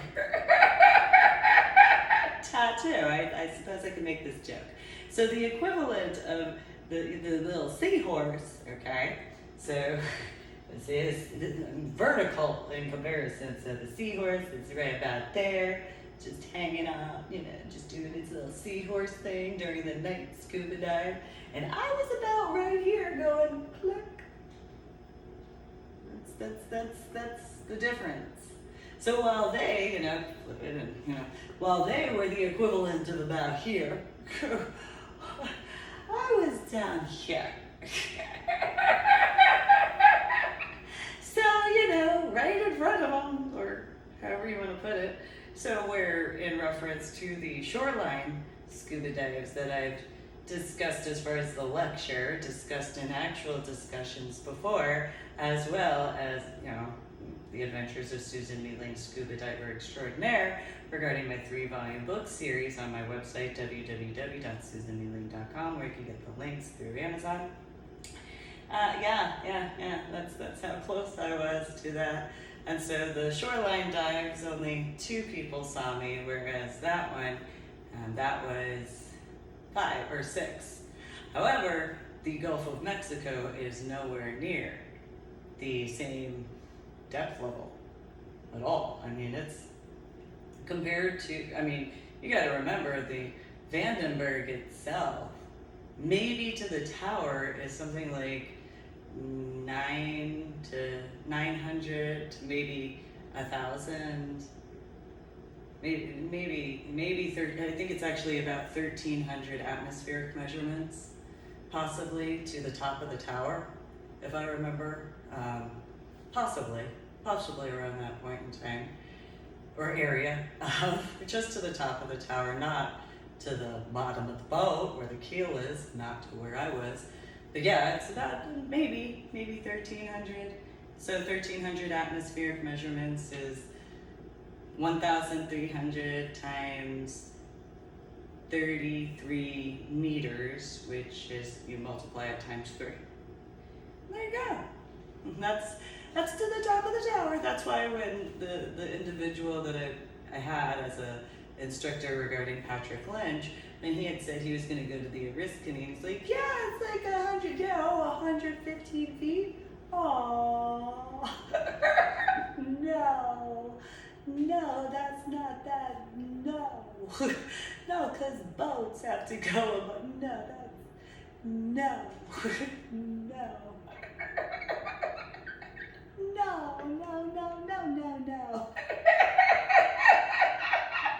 No. No, that's not. No. It is what it is. And so I'm gonna do it again to actually end this particular official YouTube video of mine. Make sure to like and subscribe to my official YouTube channel and like my official YouTube link and share it. So there were some issues with some scuba divers, okay? And I think it was for my underwater photography certification course, talking with the guys as far as that's concerned, I got called a tadpole. So Richard Thomas's girlfriend at the time, she looked over at Jeff Waters and she said, how dare you call her a tadpole? And I was like, thank you. See what I'm talking about? Got called a tadpole. And so, but it was as it was. It's like, I could think of, better, but whatever, that's fine. I whatever. And so then what was it? It was, think it was the certification for, what was it? I think it was my first aid, CPR, AED certification, and I was actually in international scuba for this particular point, and Jeff Waters had come in to the shop. He was doing whatever as far as I was concerned. He's like, oh, well, there's a little minnow right there. I'm a biological female. I'm just saying. So then, fast forward to when we're at the DFW airport. And his girlfriend at the time, Sally, is like, oh, so I've heard so much about you. And it's like, yeah, whatever, it is what it is. And so right before going out to smoke a cigarette, Jeff Waters is like, sometimes I do this what's called the frog kick. I was like, the frog kick? And he's like, yeah, and I'm like, you mean the breaststroke? That's what, because the way the feet move. And he's like, what do you mean? I'm like, no, that's the breaststroke. He's like, no, it's the frog kick. He's like, no, it's the breaststroke. I've learned how to do that as a child. And he was like, so he had already known about me going out to the Atlantic, area the ocean, and all that sort of stuff. And, went to, after years of going to the ocean and swimming in the ocean, oh, we should probably teach you how to learn how to swim in a pool. Oh. Okay.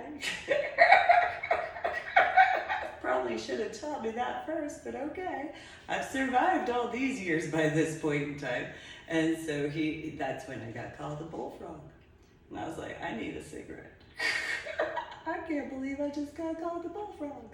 And I have no idea what it actually means, other than the animal. So in my thoughts, I'm just,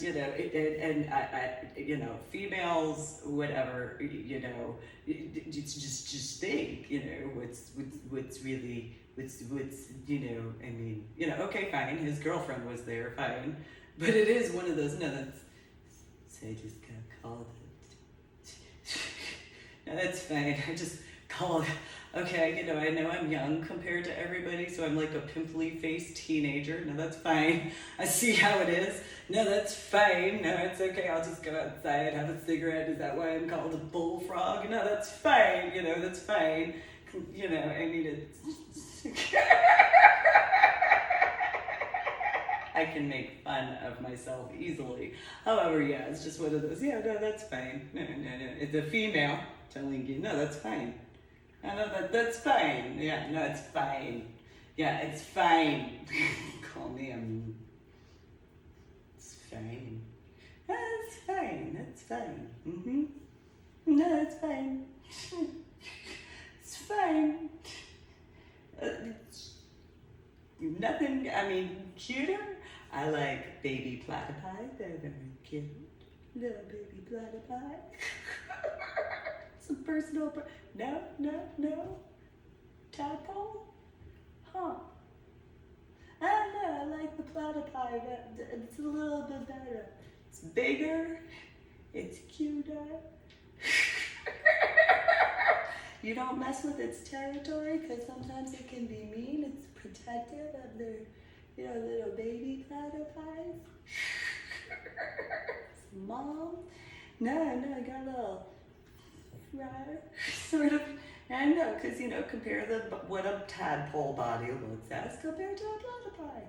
And I can even make a joke because I'm a female. How many females talk a whole bunch?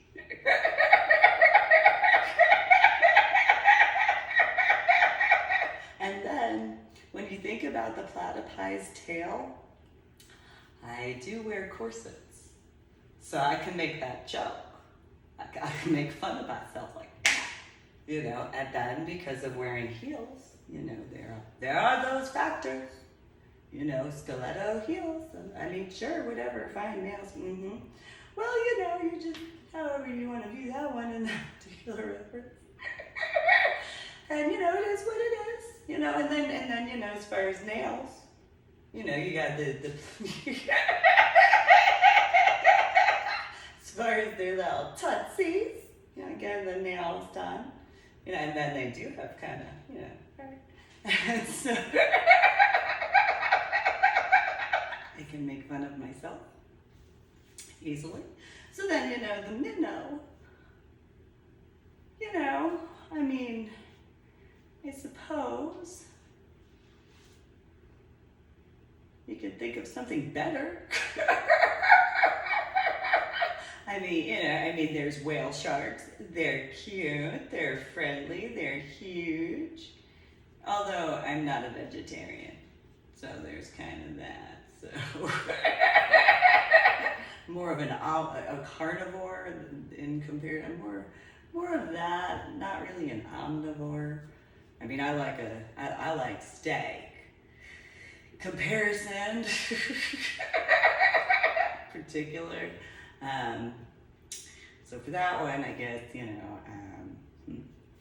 instead of a minnow, I was called a beached whale when I was pregnant because of how big I was. So, my colors are black and white. I'll leave it at that. That's fine. I suppose I could make that joke. That's fine. I'm okay with that when it comes to certain situations I've had to handle at the bottom of some water. So that's fine. I can take that in consideration. That's fine. I'm actually okay with that one.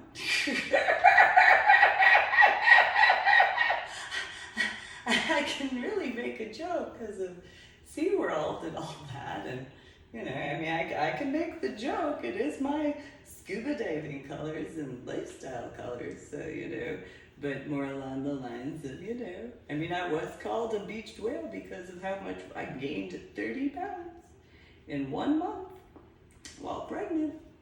How big I was, that's fine. No, that's fine. I can tolerate. I'm gonna pick which whale. I'm gonna do that. I'm gonna pick the black and white one. That's the one I'm gonna go with. That's the one for the ones that are known. I'm gonna pick that one. That I can in comparison to a minnow. Just say compared to him, then no. Yeah, no, I'll go with the other one. You know, swims fast, long distance, sort of whatever. You know, that's fine. They always look like they're smiling. You know, I mean, otherwise there's the megalodon shark, so that's cute. I thought that was the whale shark because of the baby size when it's delivered. So, you know, because, you know, it's a baby, you know, it's like a day, you know, when it's the time, it looks like the size of a school bus. So, you know, or maybe a few, but like, you know, put together. That is what it is. And so, a little cute little baby. And then, you know, bullfrog. I mean, there's this really pretty color, blue-green octopi, and it glows and glitter. It does like this kind of frequency of colors. And it's cute and it's little. And you know, my baby octopi, when it comes to dim sum, I will tear so you know, I could just say I'm a so yeah, that's what I gotta say on that. Which ironically, I could guy who I was engaged to twice. I could actually, because that would be something that we would do. Is when I couldn't explain certain things, and you know, about certain situations regarding scuba diving, when I had seen him before we had started dating and all that. And I made attempts to explain my scuba diving. I would just, well, you know, it's just just and that's his response was, so you were rar? And no, rar. Gotta make it like femininity and stuff. And he's like, okay. So then when we had dated, every now and then it was like, I don't think he really understood that at that point in time. That might be a little different as to those particular factors. That might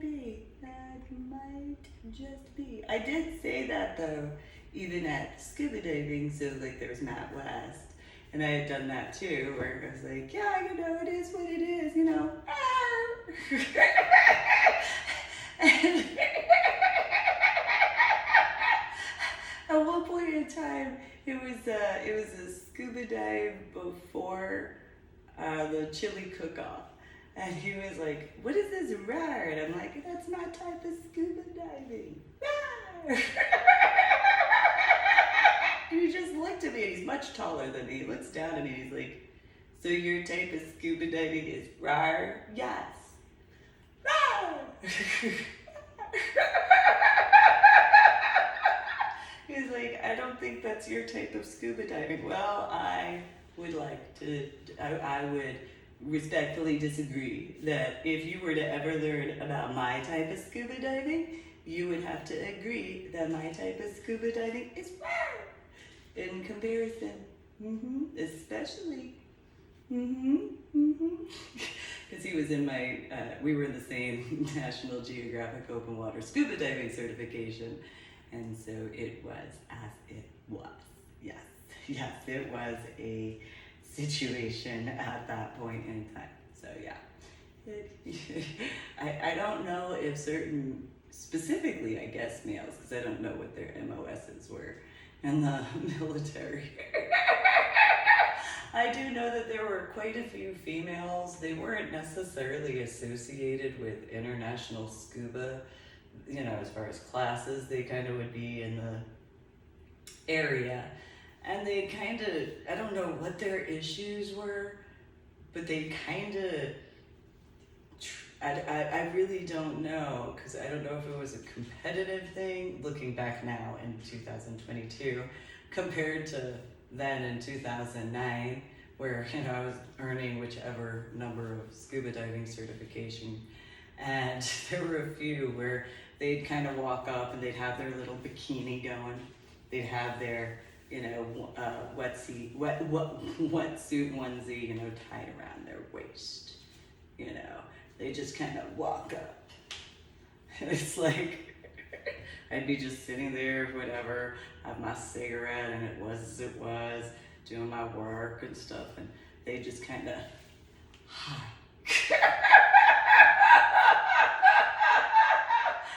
And, I just kind of look up and it's like, hi, I'm just doing my, may I help you? During surface interval times, and a few of them would just be like, I just wanted to, but they'd have much longer hair than mine. Just wanted you to know that I was here. Cool. Just doing my homework. That's cool. Yeah. I don't know why I gotta that, but okay. I'm just gonna do my homework. I had a few of these situations where it just didn't make any sense.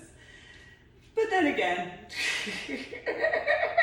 I don't know what it was referring to. I have dealt with that before though, because you gotta remember I was born and raised in New Jersey, so we had a lot of people that came through New Jersey that would kind of do that. I don't know how many people would remember that. Where certain, I don't know what it is, like they were usually going to go to New York City, and so they kind of, roll through and just be like, hi. It's like, are you practicing for going to the Broadway area and you're it was one of those things where I didn't ever really understand that as a child, where it's like, I don't know what you're doing, but okay, not really into that. So I haven't seen the Broadway district. I didn't drive through those areas because I didn't usually actually go through those areas. I mean, there were times kind of ish, but I remember the signs more so than the actual, meaning the street signs and drive on the way to get to that area, though I don't remember which borough it was. And that area, as far as New York City, I don't even remember, because I know for a fact, depending on the footage regarding when I was in Wilford Hall in 2001, that would have been something that I know would have stood out because of the way those particular signs were. They were more so, for those who know movie theater signs, in comparison to the flattened condensed where you have that, they kind of did look more like the entrance areas to movie theaters as far as that rounded out length for certain areas, for certain entrances, and it was almost uniform to a degree, but only the differences regarding the signs for the specifics. But I don't really remember many of them in the 1990s especially, because I thought that the Broadway area was actually being closed down for a while. Because once it turned from 1989 to about 1990, there wasn't nearly as many shows. Like, there were a lot of Broadway musical productions that were actually shutting down. Like, I know that there were some that had been on, that had been there for something like 20, 30, 40 years. I remember that was a big, if you want to call it a controversy. A lot of people were upset by that because they had all these dreams to go up to New York City and do this and all that sort of stuff. And it's like, okay. But I remember that there were people that knew others throughout other areas of the United States of America that were very upset that Broadway was doing that. And it's like, why? You have no idea what it takes for some of those locations to keep running in that regard. That's a lot of work. And then all of the codes and, there's the different dance clubs, which is a really good example, which were having a lot of problems. Well, you were having that in Broadway. And so, I don't know why some of the people weren't paying attention to that, but that was something they needed to take in consideration, because there were a lot of accidents that were reported. Some you had the reference of some people were saying it's some sort of, they had their, and especially after what Old Testament Presbyterian Church did as far as the basement.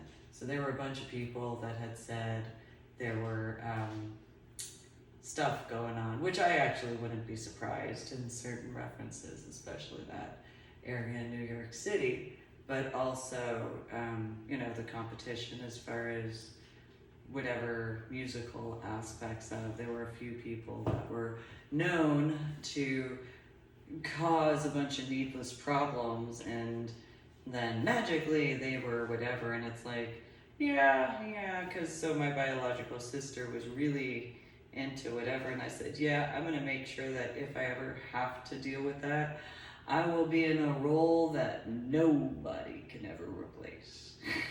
I'm gonna make sure that I will make my own, because I will not tolerate anything else. And it was as it was, because she wanted to go to Juilliard, and then she wanted to do Broadway, and then she wanted to do this, and it was as it was, but she wasn't the only one. And so it's, it is what it is as far as that's concerned, because there were people even in Crystal Lake South that were like that. I'm gonna go and make it there. I can make it anywhere. Okay, some to a degree. It depends on what you consider. But it was as it was. So that time frame in reference to 2001, and that Greg Gutfeld reference to where the word captioning had focused on that. I don't have the same, and I wonder if it's a lot of people regarding the ones that claim that just because they saw it on the news and stuff like that, and then they're unable to disassociate that as far as other movies and pop culture, and they themselves have to actually distinguish that, because if you have whatever movies that you've seen or whatever television shows in conjunction to what occurred in reference to the attack on 9/11, you'd actually have to, I would think, be capable to distinguish those factors. So I had seen a little bit of some footage regarding supposedly some areas, and I could see there's this other stuff. So there's kind of like a pine cone or a honey or a hive sort of. I don't know where that came from, because that wasn't there in the 1990s. So I don't know where that came from. It's where a bunch of people are walking around. It looks like an actual pine cone, or because of the way it's not an oval, but it has like 6 sides as far as the point, or 6 points. It's a hexagon or decagon, but it's all these walkway areas, and it's like, I don't remember that from New York at all. I mean, I know that would have stood out. So I don't know if that's, I'd have to figure that out, I guess, but that's something I know that back in the time frame of the 1980s and 1990s, that wouldn't have ever been allowed because of the policies. So like in Bank of America Tower in downtown Dallas, they had an art structure that they allowed, and instead of like a museum piece or whatever. And that didn't make sense to me because of, having been born and raised in New Jersey, and the policies and those references because of certain situations that were known. And so I had seen this part of the video, and I know for a fact that 1980s, 1990s New York City, if somebody had put that in a proposal to actually build in New York City, they wouldn't have ever gotten that approved. I know for a fact, because they would have looked at every safety precaution issue, especially with what I saw. I know for a fact they wouldn't allow that, because that was another issue regarding the Statue of Liberty. So people used to be allowed to go on top of the crown. So there were different levels. You could go up to the crown and everything like that. There was another level where you could actually go on top of the hairline, essentially. They had kind of a little area that was behind, but you could see through the certain points, kind of similar to this particular pinecone thing where you could see through the crown peaks. And so there were different viewing areas where, similar with the little telescope thing to see New York City. Well, they had certain problems. And so I think it was in 1990, I think it was 1991 or 1992, they had too many accidents that occurred. And with those accidents that occurred, they didn't allow that anymore. They actually had shut down the back part of the crown because there were too many accidents. And so you had the allowances to go up to the crown. There was also, I remember, you could actually walk around the flame on the torch. However, they didn't have it like screened in, and have like they didn't have a baby gate, for those who understand that. And so there were, I mean, it was windy up there from what I was told, and so there were accidents that had occurred. So that became another issue where that was not allowed. You could go up to the flame area and look out, but you couldn't actually go on the exterior portion. Then there were also issues regarding, what was it? So you could still go up to the crown area and look from the inside out, but you couldn't go to like these little tip points or whatever, I guess unintended. And it's a bad word, but nonetheless. And so they had a lot of these issues in the 1980s and 1990s. So they wouldn't allow that after a while. They had to close areas down as far as top levels because of the jumping points for other references as well. So for example, there's a multitude of reasons I could see. So I had wanted to go to the top floor at the Hyatt when I was in Virginia during the 6th of January. And I wanted to just take a look as far as the pool water and then look down and stuff like that. They didn't allow that on the top floor.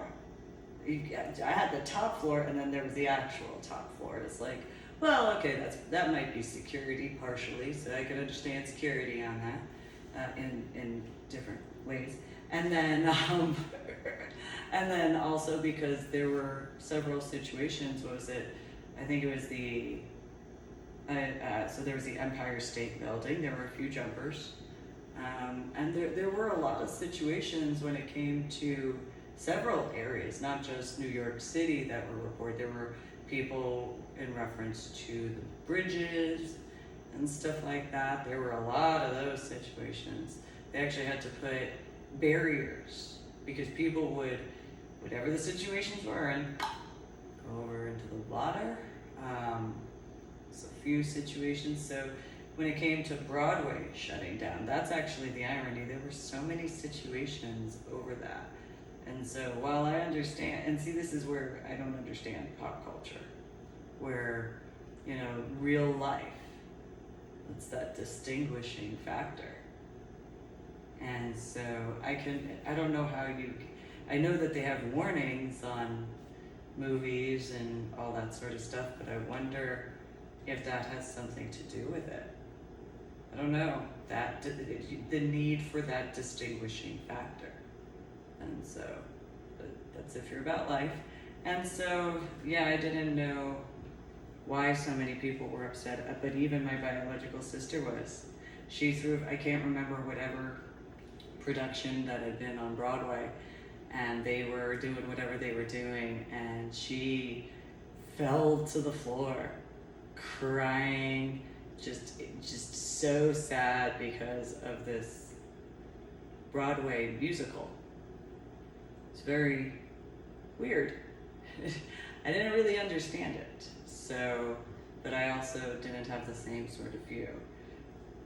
Something to take in consideration regarding how maybe some of the ones that had wanted that sort of role, that what occurred had occurred in reference to the attacks in New York City, and instead of accepting that that was as it was, maybe there was some sort of internal issue where they thought maybe that was their connection, that they were somehow gonna go up to Broadway, and if they just had the chance or something like that to take in consideration. I don't know if that's where those particular problems. So for example, with my journal blog, The Ornery PSA, on my website, www.susanmealing.com, if in the state of Texas, my biological mother, biological father, and especially in reference to my biological sister,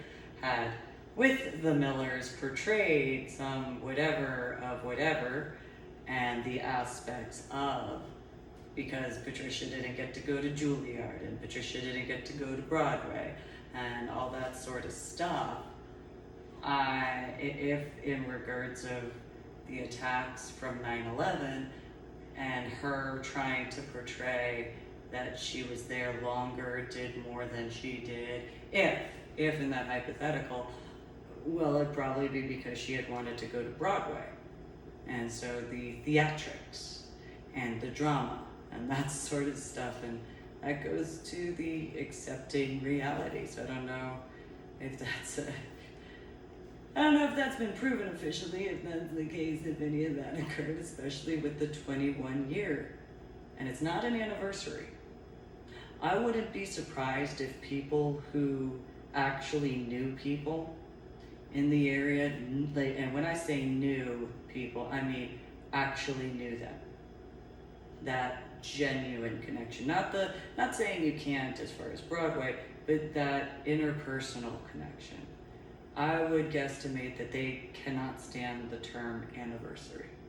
That's something inside, similar to me. I haven't ever been, this is also why I can't really go to those, where they pronounce the whole anniversary thing.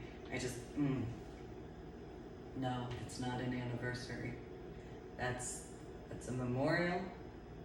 You are remembering the lessons, or you're remembering people, or whatever. You are not.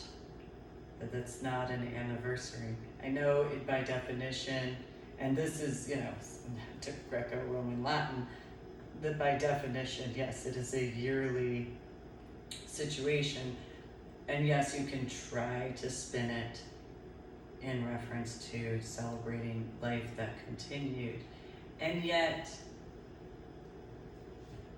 it just doesn't have that same situation and maybe it is because I've known as many as I have, and maybe it is because of my nightmare from childhood, as well as the situations regarding after 1993.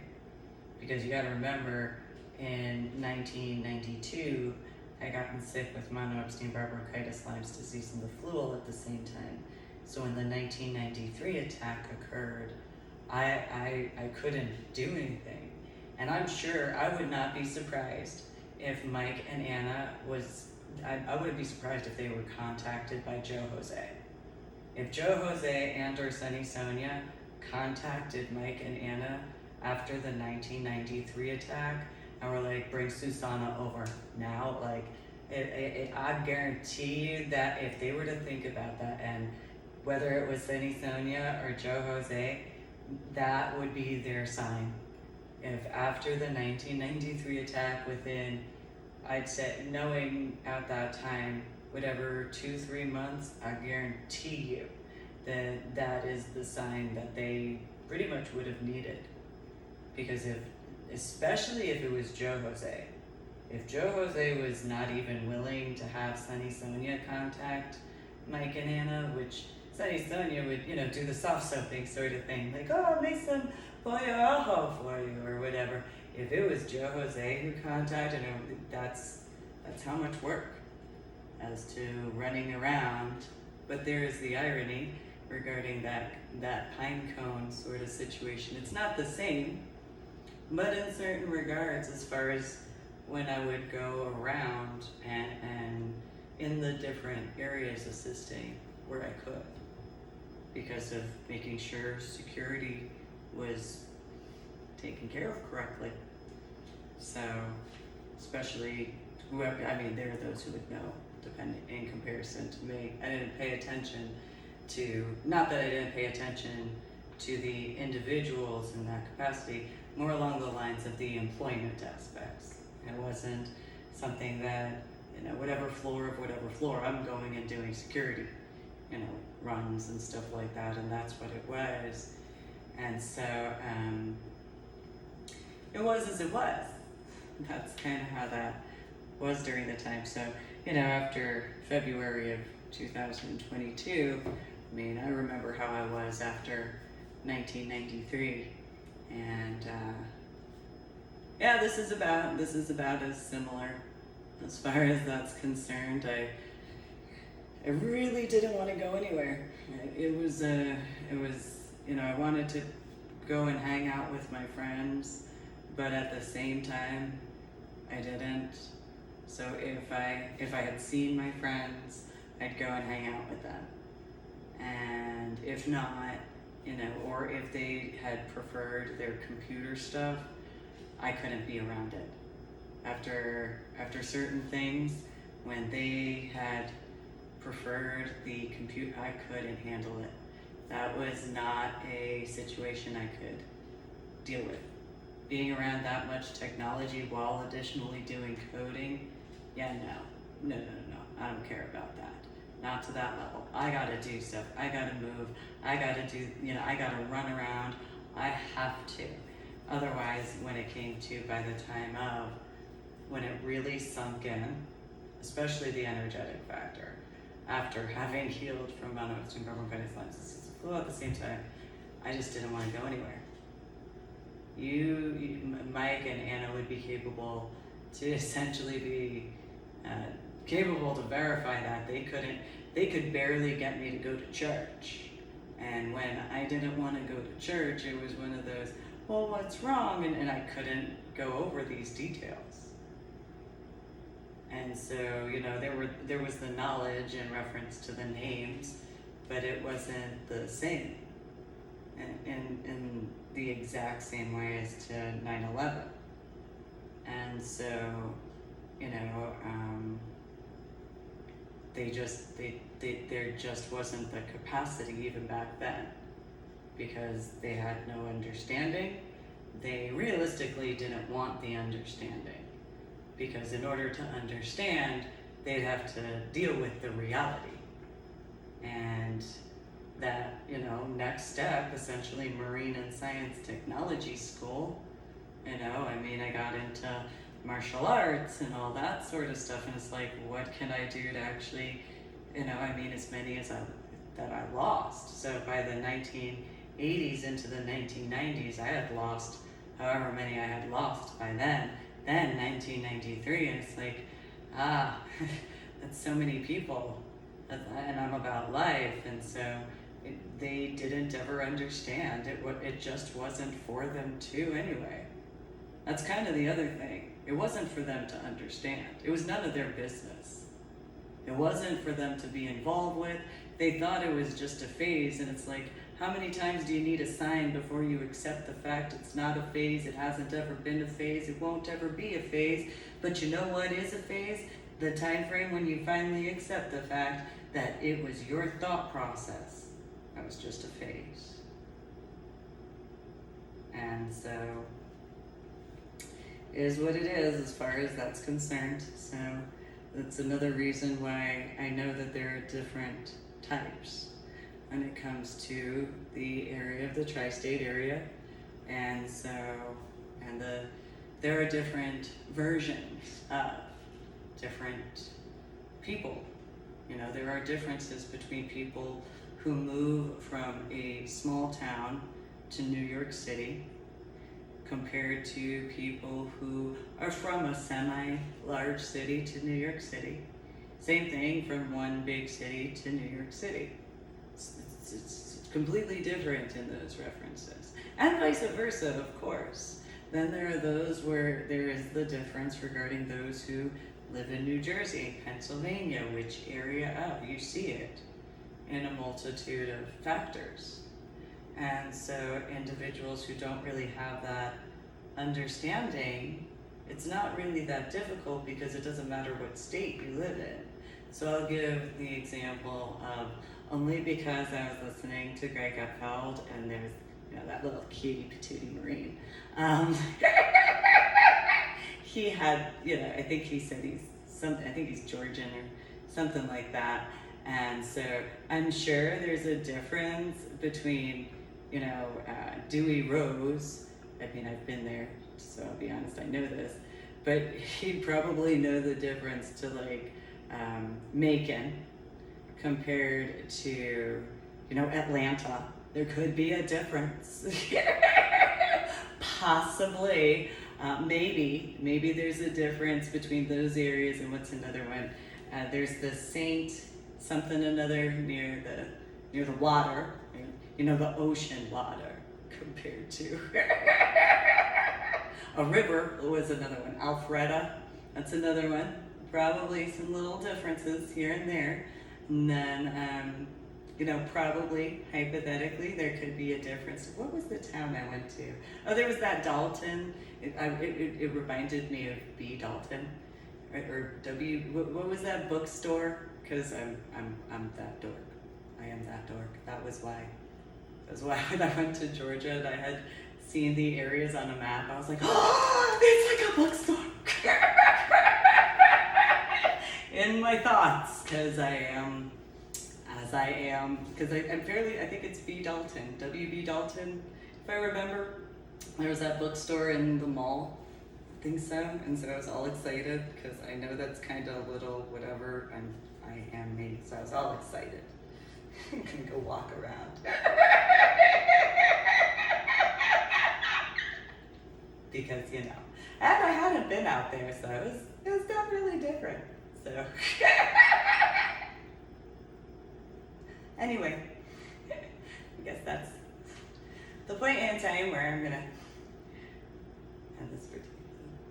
Because, I mean, but even still in the military, there's the kind of certain similarities, which they understand that. So military guys who are against stolen valor of any branch and/or division and employment aspects, it's the same thing for when you take in consideration. It's not, though it is a direct connection because of the time frame. So you have something such as, you know,